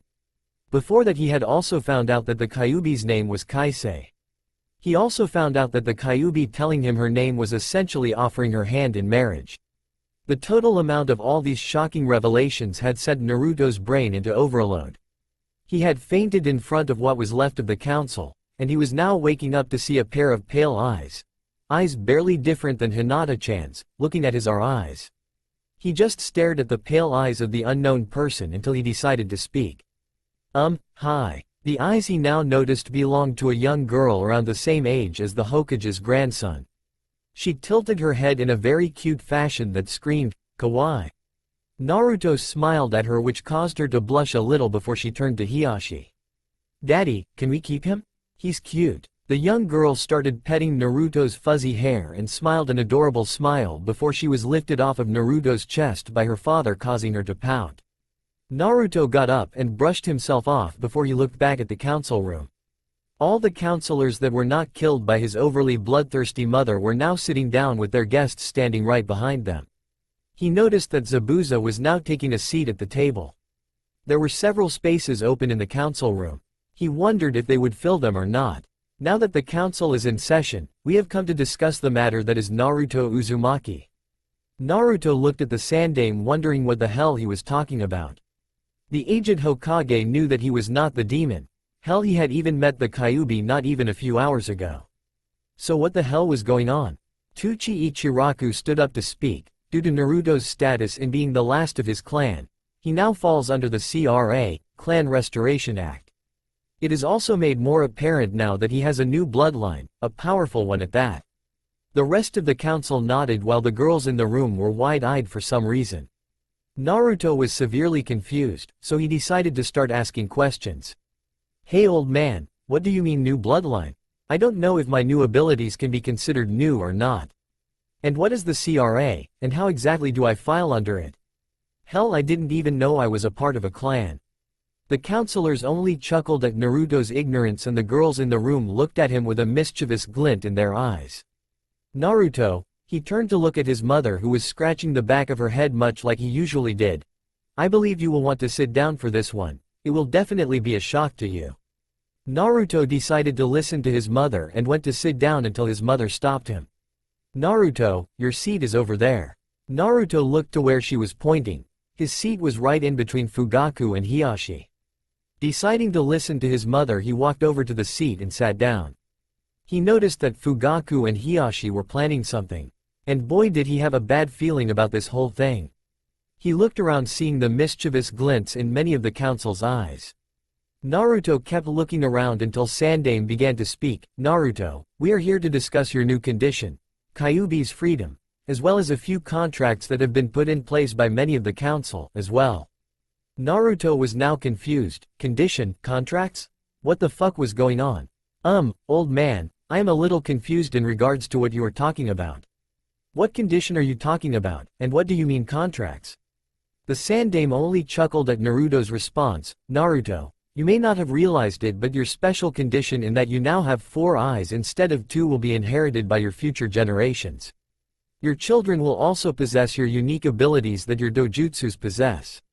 The Sandaime had to stifle a snicker at Naruto's confused reaction. Okay, so what does all that mean, old man? Naruto may have gotten some upgraded dojutsus, but he was still the dense blonde idiot. Sigh. This was going to take longer than he thought. Just as Sandaime began to speak, Zabuza decided to dumb it down. Look, Gaki, what the old man here is saying is that our 4-eyed condition along with your new eyes will be passed on to your children. They will be passed on through your children as well, essentially making a new Kekkei Genkei. Naruto seemed to get the dumbed-down version better. Zabuza only hoped his daughter could get the Gaki to smarten up a bit more. Oh, okay, but what do you mean by contracts? As far as I know, I do not owe anybody anything. Naruto was really confused. What contracts were they talking about? Before he could begin asking more questions, his mother grabbed his shoulder. Naruto, sweetie, they're talking about marriage contracts. Silence. 1, 2, 3, what do you mean marriage contracts? Naruto was starting to hyperventilate again. Not even a week ago he had received 4 dojutsus that were slightly more powerful than the originals. Next he finds out his mother is alive. Kaisei-chan is offering her hand in marriage, and now this is dropped on him. Before he could faint, he was slapped on the cheek to keep him up. Naruto, what we mean is that several of us have set up marriage contracts between you and our daughters. There are also several Jonin that have come here to ask for your hand in marriage as well. Naruto looked around to see Hana, Yugo, Kurenai, and Anko with smirks in his direction. The counselors that had proposed the contracts with their daughters were Fugaku, Hiyashi, Tuchi. Sume officially made a contract for Hana, while Sarutobi made a contract for each of the Jonin who asked to marry Naruto. The next bomb was dropped when Zabuza made a contract, since he was now made counselor due to his wife's bloodline. Naruto was trembling, he was confused and scared. Kaisei-chan had just asked for his hand in marriage not even a half an hour ago.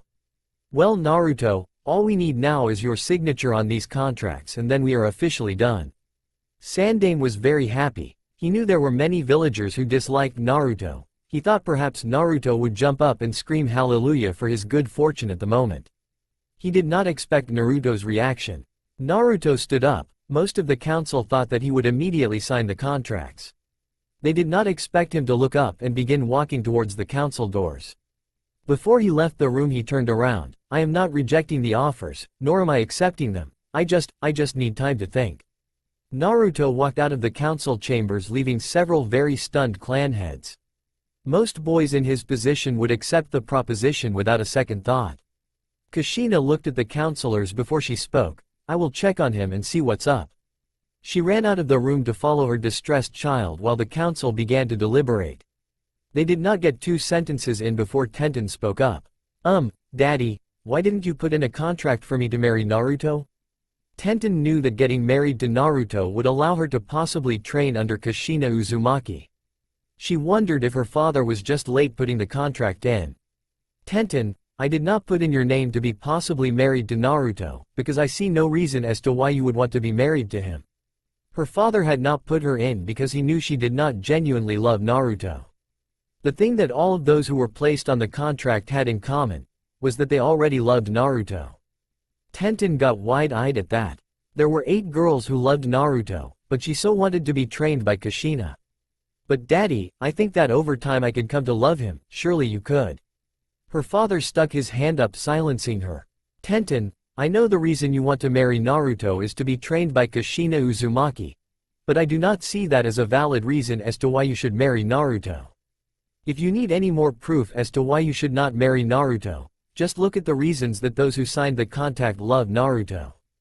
The Kusagana head looked at the 8 girls in the room who had been placed in the contract. They looked at each other until Hinata stepped forward. Hinata, would you please tell us why you love Naruto? Hinata timidly nodded before speaking. I love Naruto-kun, because he is strong-willed and never gives up. The first time I met Naruto-kun was on our first day at the academy. He did not give up even though the teachers were so cruel to him. My love for Naruto only grew when he went out of his way to help me when I was injured. He used part of his own shirt to bandage a scrape I had. When he was finished he kissed it better. I love Naruto-kun, and your reasons for wanting to marry him are shallow. Hinata sent a glare at Tenten, who noticeably flinched. Suzuri decided to step forward. Tenten, I love Naruto because he endured pain. He took every beating that members of my own clan gave him. I saw him take beatings from villagers, genin, chunin, jonin, even a few anbu. I love him because out of all the villagers in Konoha, he is the only one who is strong enough to endure this village, and still keep a smile on his face. He lost his innocence, not that kind of innocence, before he was kicked out of the orphanage. My father tried so many times to adopt him, but every attempt was blocked by the civilian council. Tenten looked down as Ayame walked up. I love Naruto-kun because of what he did and had to endure. I found him half buried in the snow with little more than rags on. I noticed he had been recently beaten and asked my father about it. When he finished explaining to me, I ran into the room we had left him in and embraced him in a hug. Me hugging him absolutely terrified him. We let him stay in our house until the Sandane could get him an apartment. A month later a couple of drunks broke into our house and attempted to rape me. Naruto-kun risked his life to stop them. That was the night I fell in love with him. Anko stepped forward next. I had just been deemed innocent by the Sandane for the crimes Orochimaru committed. I had been attacked by 3 civilian council members and they were going to rape me. Just as they were about to rip off my clothes, Naruto came out of nowhere and beat the shit out of the drunk one of the group. The other 2 tried to attack him from behind, but I threw a trash can at them, causing them to smash into the wall, killing them. I was about to help Naruto when he was thrown across the alley with a kunai in his chest. The counselor he was fighting tried to rape me. He was then brought to the ground when Naruto cut his legs. After the man was brought to his knees, Naruto killed him. He then fell over due to lack of blood. A genin tried to take Naruto, seeing him as a demon. I cut that chunin across the face until Anbu arrived and took us to the hospital. Tenten was shocked. Kurenai stepped forward next. I fell for Naruto-kun when we made him his first set of clothing that wasn't made out of rags. He was so cautious of the box that we had his present in. When he finally opened it, he was so adorable in how he played with it. But a few drunks barged into the room. He threw it out a window and returned for the jumpsuit even though he was severely injured. He was dedicated and extremely grateful. I watched him for a while, not knowing that my affections towards him had blossomed into love. Yugo and Hana stepped up next. Yugo spoke, I used to hate Naruto, and I only saw him as the demon that murdered my family. But when he saved me and Hana from being raped by a bunch of failed Anbu, my views changed. He had knocked down a few with a trash can lid before shoving a kunai into the leader's area. The men in the room noticeably winced until Hana continued with the story. He had stabbed the leader in the groin. He began to walk off until he noticed an explosive tag was coming at us. He selflessly jumped in the way of the tag. He injured himself to save our lives, when we always ignored his. Tenten winced again, not knowing that Naruto had risked his life. The next to speak was Haku. Tenten, I may have just met Naruto. But out of all the human beings I have met in my entire life, Naruto has the purest of hearts. For the past week Kyuubi and I, note everyone in the council had to be told about Kyuubi, have basically thrown ourselves at him. He always declined and his answer was always the same, I hold too much respect for women to do that outside of wedlock. That showed me how pure his heart was. My love for him only grew when I saw his scars. Tenten looked at her in confusion. Naruto-kun has a diagonal scar running across his chest. He has the Kyuubi's fox form carved onto his back. He even has had his arm chopped off several times. I have grown to love him for his pure heart, and his resolve. Tenten looked down until her father spoke. So tell me Tenten, why do you wish to marry Naruto? Why do you love him? Her father placed great emphasis on the love part. Tenten thought for a minute, knowing she did not love him. She only wished to marry him so she could be trained by Kushina Uzumaki. Man, did she feel shallow. The council looked as Tenten sat back down, satisfied that she had made the right choice. Now that that portion is over, we only need Naruto to sign the contracts. We also need to discuss the topic of Kyuubi. Sarutobi looked around to find that the Kyuubi was not in the room. Well shit, with Naruto. Naruto did not know what to do. He had just found out that his mother was alive, that she was in a coma for the past 12 years. Then he is offered Kaisei's hand in marriage, he would have agreed to it that night. But then the council as well as several Jonin had set up several marriage contracts. He knew absolutely nothing on how Kitsune's view partnership. So he was currently sitting on the fourth's head, the same question running through his mind, what should I do? He sat there for a while pondering everything that had happened so far. A new bloodline, his mother is alive. Kaisei along with 8 other girls offer their hand in marriage. He was about to get up to continue his walk until he sensed? Since when is he able to sense anything outside of his natural danger sense? He turned around to see the concerned face of his mother. Naruto, sweetie, what's wrong? Kushina was worried about her child. She saw him walk right out of the council room when the contracts with several girls who dearly loved him were made open. Any other guy would have been running around town like a maniac. So why did Naruto seem conflicted? Naruto stared at his mother for a few minutes until he tilted his head in a way that told her to sit down. Kushina complied and sat next to her only child. They sat there for a few minutes until Naruto broke the silence. I don't know what to do. Kushina stared at her child wondering what he meant. Before the council meeting, when we were sent to the other room, Kyuubi-chan opened a portal to the Kitsune realm. She brought me there to ask if I would marry her. Kushina was stunned. The Kyuubi no Kitsune had asked for her son's hand in marriage. Naruto, why is that a bad thing? If she asked to marry you, surely it means she. Kushina was cut off when Naruto spoke again.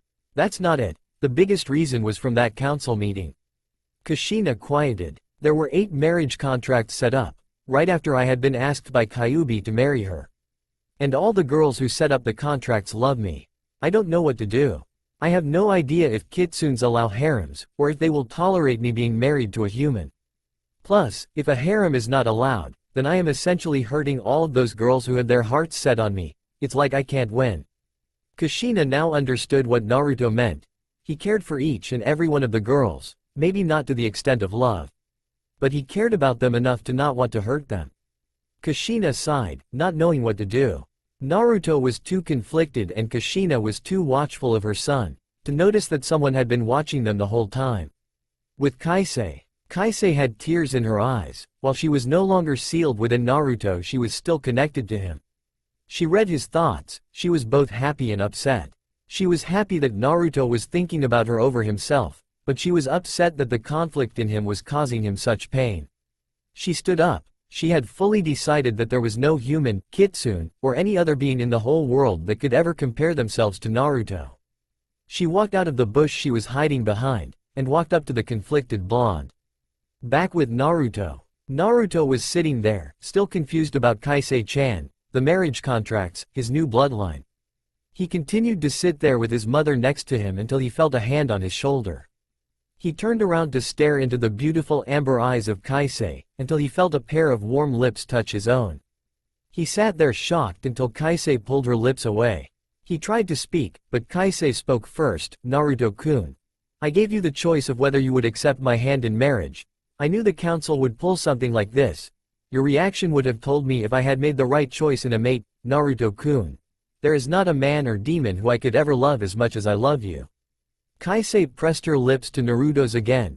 Kushina sat to the side giggling, yet watchful. Kaisei kept on kissing Naruto until he pushed her off of him. Kaisei-chan, but what abo mph? His argument was stopped by Kaisei locking lips with him again. She was much more passionate, her moaning into his mouth was clear proof of that. They separated again with a trail of saliva connecting their mouths. Naruto, kitsune law states that when a kitsune has chosen their mate, they can set terms that they find necessary. This can be challenged, but I know that we will make their challenges against our terms moot. Kaisei got off of Naruto and began walking back to the council chambers before she turned around back to Naruto. So what is your answer? Naruto was about to reply, good. She began walking back leaving a confused Naruto and a giggling Kushina. Naruto had no idea what happened. How did she know what I was going to say? He let those thoughts plague his mind for a bit until his mother let out a full-blown laugh. He stared at her for a moment before laughing himself. After a few minutes of laughing they got up and started back to the council chamber. Knowing that it was about to get more interesting in Konoha. Back in the council chambers. The council was shaking with fear. Not only did Kushina Uzumaki slaughter almost the entire council, but the Kyuubi no Kitsune was nowhere in sight. They thought that the Kyuubi would seek vengeance on Konoha for its years of imprisonment. Just as they were about to run out of the office and start screaming for their lives, the doors opened to reveal the Kyuubi. She walked up to the Sandame and whispered something in his ear. No one could hear what she said, not even the Inuzukas could hear what she said. But they knew that whatever she said made the Sandame happy, if the smirk was anything to go by. Kyuubi stepped back and put on a grin before Sarutobi spoke up. It would appear that Naruto has made his decision in regards to the CRA. He has agreed to accepting the marriage contracts. The girls were smirking and jumping for joy. However, the girls stopped their gleeful routine and the counselors turned to the aged Hokage. He will only marry up to a point of 10 wives, which means he only has one spot open now. The counselors were confused. The one to voice the question that everyone had was the Haruno head. Lord Hokage, only 8 contracts were made. Who is the 9th individual? The Hokage smirked. The 9th individual is the Kyuubi. Before the council meeting began, she brought Naruto to the Kitsune realm after she cast a genjutsu over the room so no one would know. In Kitsune terms, it seems that when they tell you their name, then you are officially their mate. Kyuubi told only Naruto her name. He will officially be inaugurated as her mate tonight when they return to the Kitsune realm. But beside the point, Naruto now only has one spot open for his harem. Naruto will be here in a few minutes to sign the contracts. Besides the signing of the contracts and the final pieces of paperwork, this meeting is adjourned. All of the girls, women who had been placed in Naruto's harem were ecstatic. They were going to be married to the man they loved. They were talking about future plans when the door opened to reveal a giggling Kushina and a blushing Naruto. All the girls looked to Kushina and then to Naruto only to see him blush even more when they looked at him. Kushina walked over to the girls. I just thought it would be fun to tease him on the possibilities of a harem. Naruto blushed tomato red before he decided to sit down and start signing the contracts. Time skip, 3 hours later. Naruto was currently reading through the final contract. This was the contract that stated that Hana Inuzuka, Haku Momochi, Hinata Hyuga, Anko Mitarashi, Kurenai Yuhi, Yugo Izuki, Suzuri Uchiha, Ayame Ichiraku, Kaisei Kitsune, and one more person to be added at a later date, were officially betrothed to Naruto Uzumaki. He read the contract, read it a few more times before he signed the paper in blood. The contract would be placed in the Uzumaki Namikaze compound and would be kept under lock and key. He was about to fall asleep when Kaisei tapped him on the shoulder. He turned around to look into her amber eyes. It's time. Naruto immediately woke up knowing that the fact of him being married to Kaisei-chan or not was about to be decided. She brought him to a closet where she performed the same hand seals from before. She opened the closet door and dragged Naruto in, where he was met with the same rush as before. He opened his eyes when the rush stopped to see that he was in fact in the Kitsune realm. The main difference was that there seemed to be trees growing out of the waterfall in a way that looked like paths. He did not ponder this for long because Kaisei dragged him back to the top of the spiral. The spiral seemed to glow as they went up to the stairs until they reached the top. When they got to the top, Naruto noticed that the branches that were growing out of the waterfall were arranged in a way similar to a mass council room. Before he was able to question the reasons to this arrangement, Kaisei flared her chakra as she slammed her palms in the middle of the pedestal that held them. The moment she began pouring her chakra in, a seal showed itself on the ground. The seal flared white for a minute before she stood up. I, the Kyuubi no Kitsune, have chosen a mate. I call forth the council and clan to discuss my terms. Not even a moment after she finished did places above the roots growing out of the waterfall open in the shape of an arch. Not even a second after did a large amount of foxes start running out. The foxes varied from white to red, some were even dull lavender. They ran to the branches that were directly in front of the arch. They gathered in an organized group before they sat down. Naruto could now see that each one was about the size of a horse. He was about to say something before the foxes began to change. Their fur receded until it only covered their head, ears, and tails. He noticed that they all held an aura of strength and superiority, yet they did not seem arrogant in their power. He saw that not one of them was the same. In fact, each had unique traits that set them apart. They all wore silk kimonos with fox designs in the stitching. They all finished their transformation when they sat down on their knees with their tails falling beside them. Naruto then turned around when he heard a mass padding of feet to see a multicolored mass heading straight for the spiral before stopping. They went through the same process that the others had gone through. They all looked to be low-class kitsune. He turned around to look at who he assumed was the Kitsune Council to begin. He stood there until a wide arch in the waterfall opened to create a doorway. Out of the doorway stepped two imposing figures. One was a man with long silver hair with a proud disposition. He wore a white battle kimono with red fox designs in the fabric. He wore what appeared to be silver samurai shoulder pads with a chest plate as well. At his side was a sword that seemed to glow in the moonlight. He was pale, but not ghostly, and he had slit green eyes. Think Sephiroth with Sesshomaru's kimono and the Shodem's shoulder and chest armor. The other was a woman with crimson red hair that flowed down past her back. She wore a beautiful white kimono with flower designs on it. She carried a long staff on her back that was covered in intricate golden designs. She was pale, but still a darker shade than the male beside her. Her eyes were a purple color with a black slit. The two walked onto the platform created by the roots. They walked up to the front where two seats materialized out of the air. They each sat down. It remained quiet until the male stood up with a smile on his face. Kyuubi, it has been too long, my child. Naruto was shocked. This man, the one who held an aura of power that would put the Sandaime to shame, was Kaisei-chan's father. He stared at the man who seemed to smirk in his direction. He immediately grew nervous when those eyes looked into his own. He smirked after he had finished looking into Naruto's eyes, though I am curious as to what the terms you are speaking of are, daughter. Kaisei immediately gulped. She walked up to the edge of the pedestal where she kneeled. Honorable Council, you told me that due to my status as the next heir to the Kitsune clan that I would have to choose a mate to pass on my legacy. For the last 107 years I have never been able to fall in love with anyone, until I was sealed inside of Naruto Uzumaki. I was sealed inside of him when Madara Uchiha, Naruto gritted his teeth at the name, used a summoning jutsu along with his eternal Mangekyo, to force me to attack Konoha. I had been sealed inside of Naruto, and his village hated him for it. I fell in love with him because no matter what the villagers did to him, he refused to break under their pressure. She spoke with conviction that impressed the entire council. I have terms that I wish to make known due to circumstances surrounding my intended lover. The council immediately looked at Kaisei with a calculating eye. Her father simply smirked. Please state the conditions and circumstances surrounding your intended mate. Her father seemed calm, but one could easily see he was excited, for one reason or another. Kaisei rose from her kneeling position. Honorable Council, Father, and Mother. My intended mate is the only possessor of all four of the great Dojutsu. The council was shocked. I found a way to give him all four Dojutsus. I felt I owed him at least that for how terrible his life has been.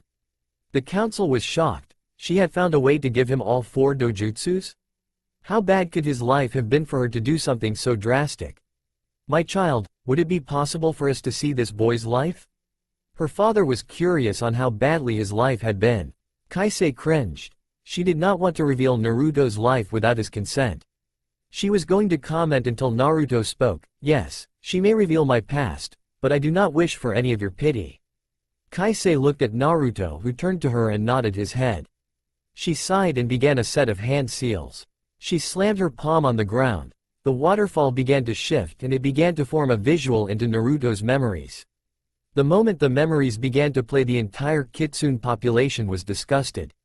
Humans would do such acts to their own kind. When the memories were finished, you could see that the council was clawing into their seats with their talons. The council began to shout its rage. How dare those fools! Not even the most despicable of demons treat their young so cruelly. The one to yell this was Kaisei's mother. She seemed extremely angry in regards to what the humans did to her daughter's chosen. I agree, the one who spoke was a bulky male Kitsune elder who had a set of old war armor on. He carried a naginata on his back. The blade was encrusted with a jade Kitsune. The Kitsune himself was larger than Kaisei-chan's father. He had jade green hair fashioned into a long ponytail.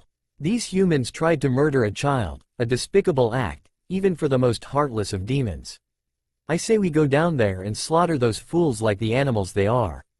This was met by many approvals from the council. No, the council looked at the blonde child to see him quivering in rage. None of you will go down there to hurt anyone. I may have been beaten into submission by the thrice-damned villagers, but I will not allow any of you to touch them. The council was shocked. A human had just defended a village that had done worse to him than they themselves did to their enemies. And besides, Naruto looked up with a noticeable amount of chakra running off of him. If you commit a total genocide, then you will be no better than they are. The council looked down at this. He was right. If they committed mass murder, they would be lowering themselves down to the humans' level. But one thing that perplexed them was why he had no scars. Excuse me, Naruto. The one who spoke was Kaisei's mother. Why is it that you have no scars? The council looked to Naruto, who sighed. They saw him begin to remove his upper clothing. They were confused by this action until a shimmer displayed itself over his body.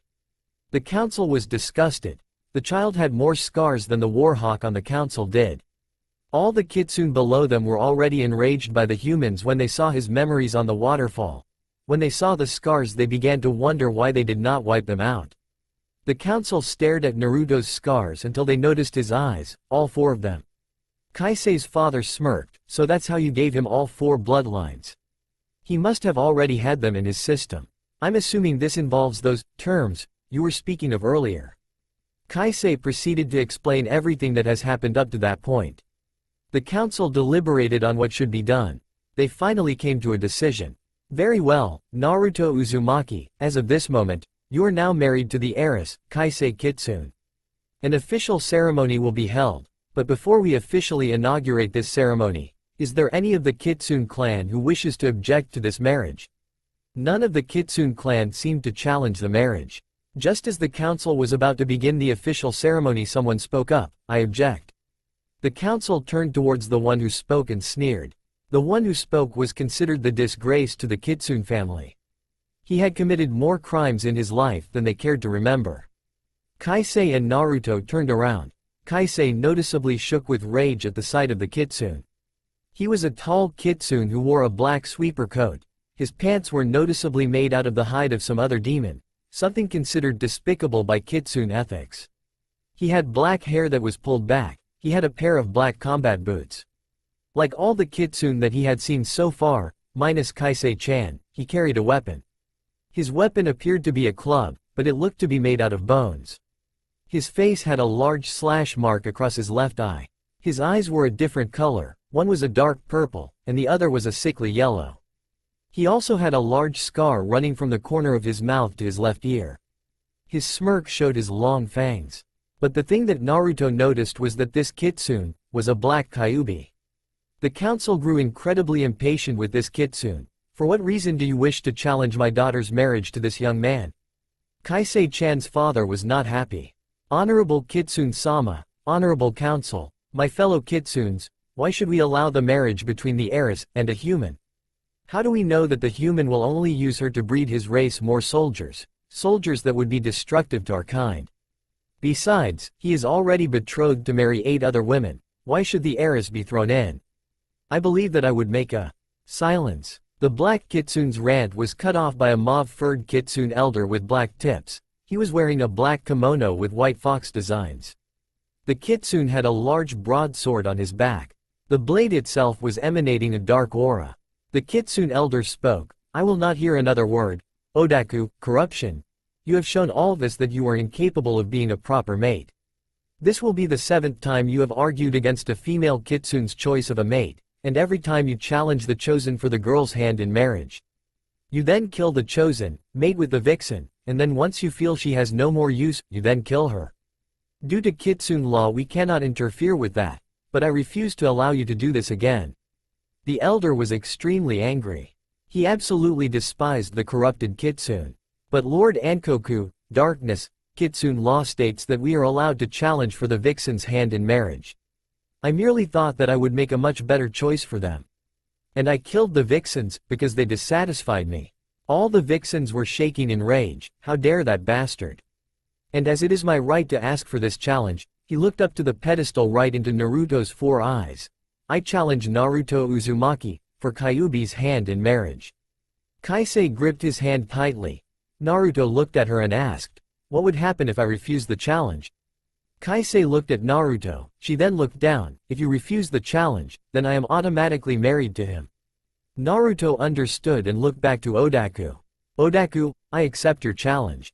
Naruto began walking down the spiral, thinking. He knew that this kitsune was equal in power to Kaisei-chan. And the fact that he was a black kitsune brought up something that Suzuri said. She said that the Shodem fought against Madara and a black Kyuubi. He wondered if this was the same kitsune. He did not have time to ponder this, for almost as soon as he began to walk down, he was walking across the stepping stones that led to the spiral. He looked to see the gold and purple eyes of Odaku as he brought out his bone club, which was covered in blood. You know, human, this club has killed 6 chosen kitsune, but it has never tasted the blood of a human chosen before. Plus, it has never tasted the blood of one who possesses all 4 great dojutsu. I can't think of a better opponent in the form of a human. Odaku was getting testy, but he wanted to enjoy this as much as he could. I will not allow you to do to Kaisei-chan what you have done to all the other vixens who you forced yourself upon. I understand this is a fight to the death.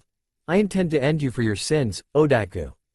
Odaku only smirked as Naruto placed his hands in a seal. His eyes were closed and chakra was swirling around him. Not even a second later his eyes shot open, revealing that his dojutsu had their first stage fully active. Odaku then placed his hands in the serpent seal where a black chakra swirled around him. He also closed his eyes, and not a moment later his eyes shot open to reveal they were glowing the same color as what the eyes were. The council stood as Kitsune-sama stepped onto the pedestal with his wife. The match between Naruto Uzumaki and Odaku, Hajime. Not even a second after that did Naruto and Odaku launch themselves at each other, weapons drawn, and eyes locked. The fight between the Send Kyuubi and the gifted Chigen was about to begin. That's all for now. If you enjoy, then please like, share and do comments.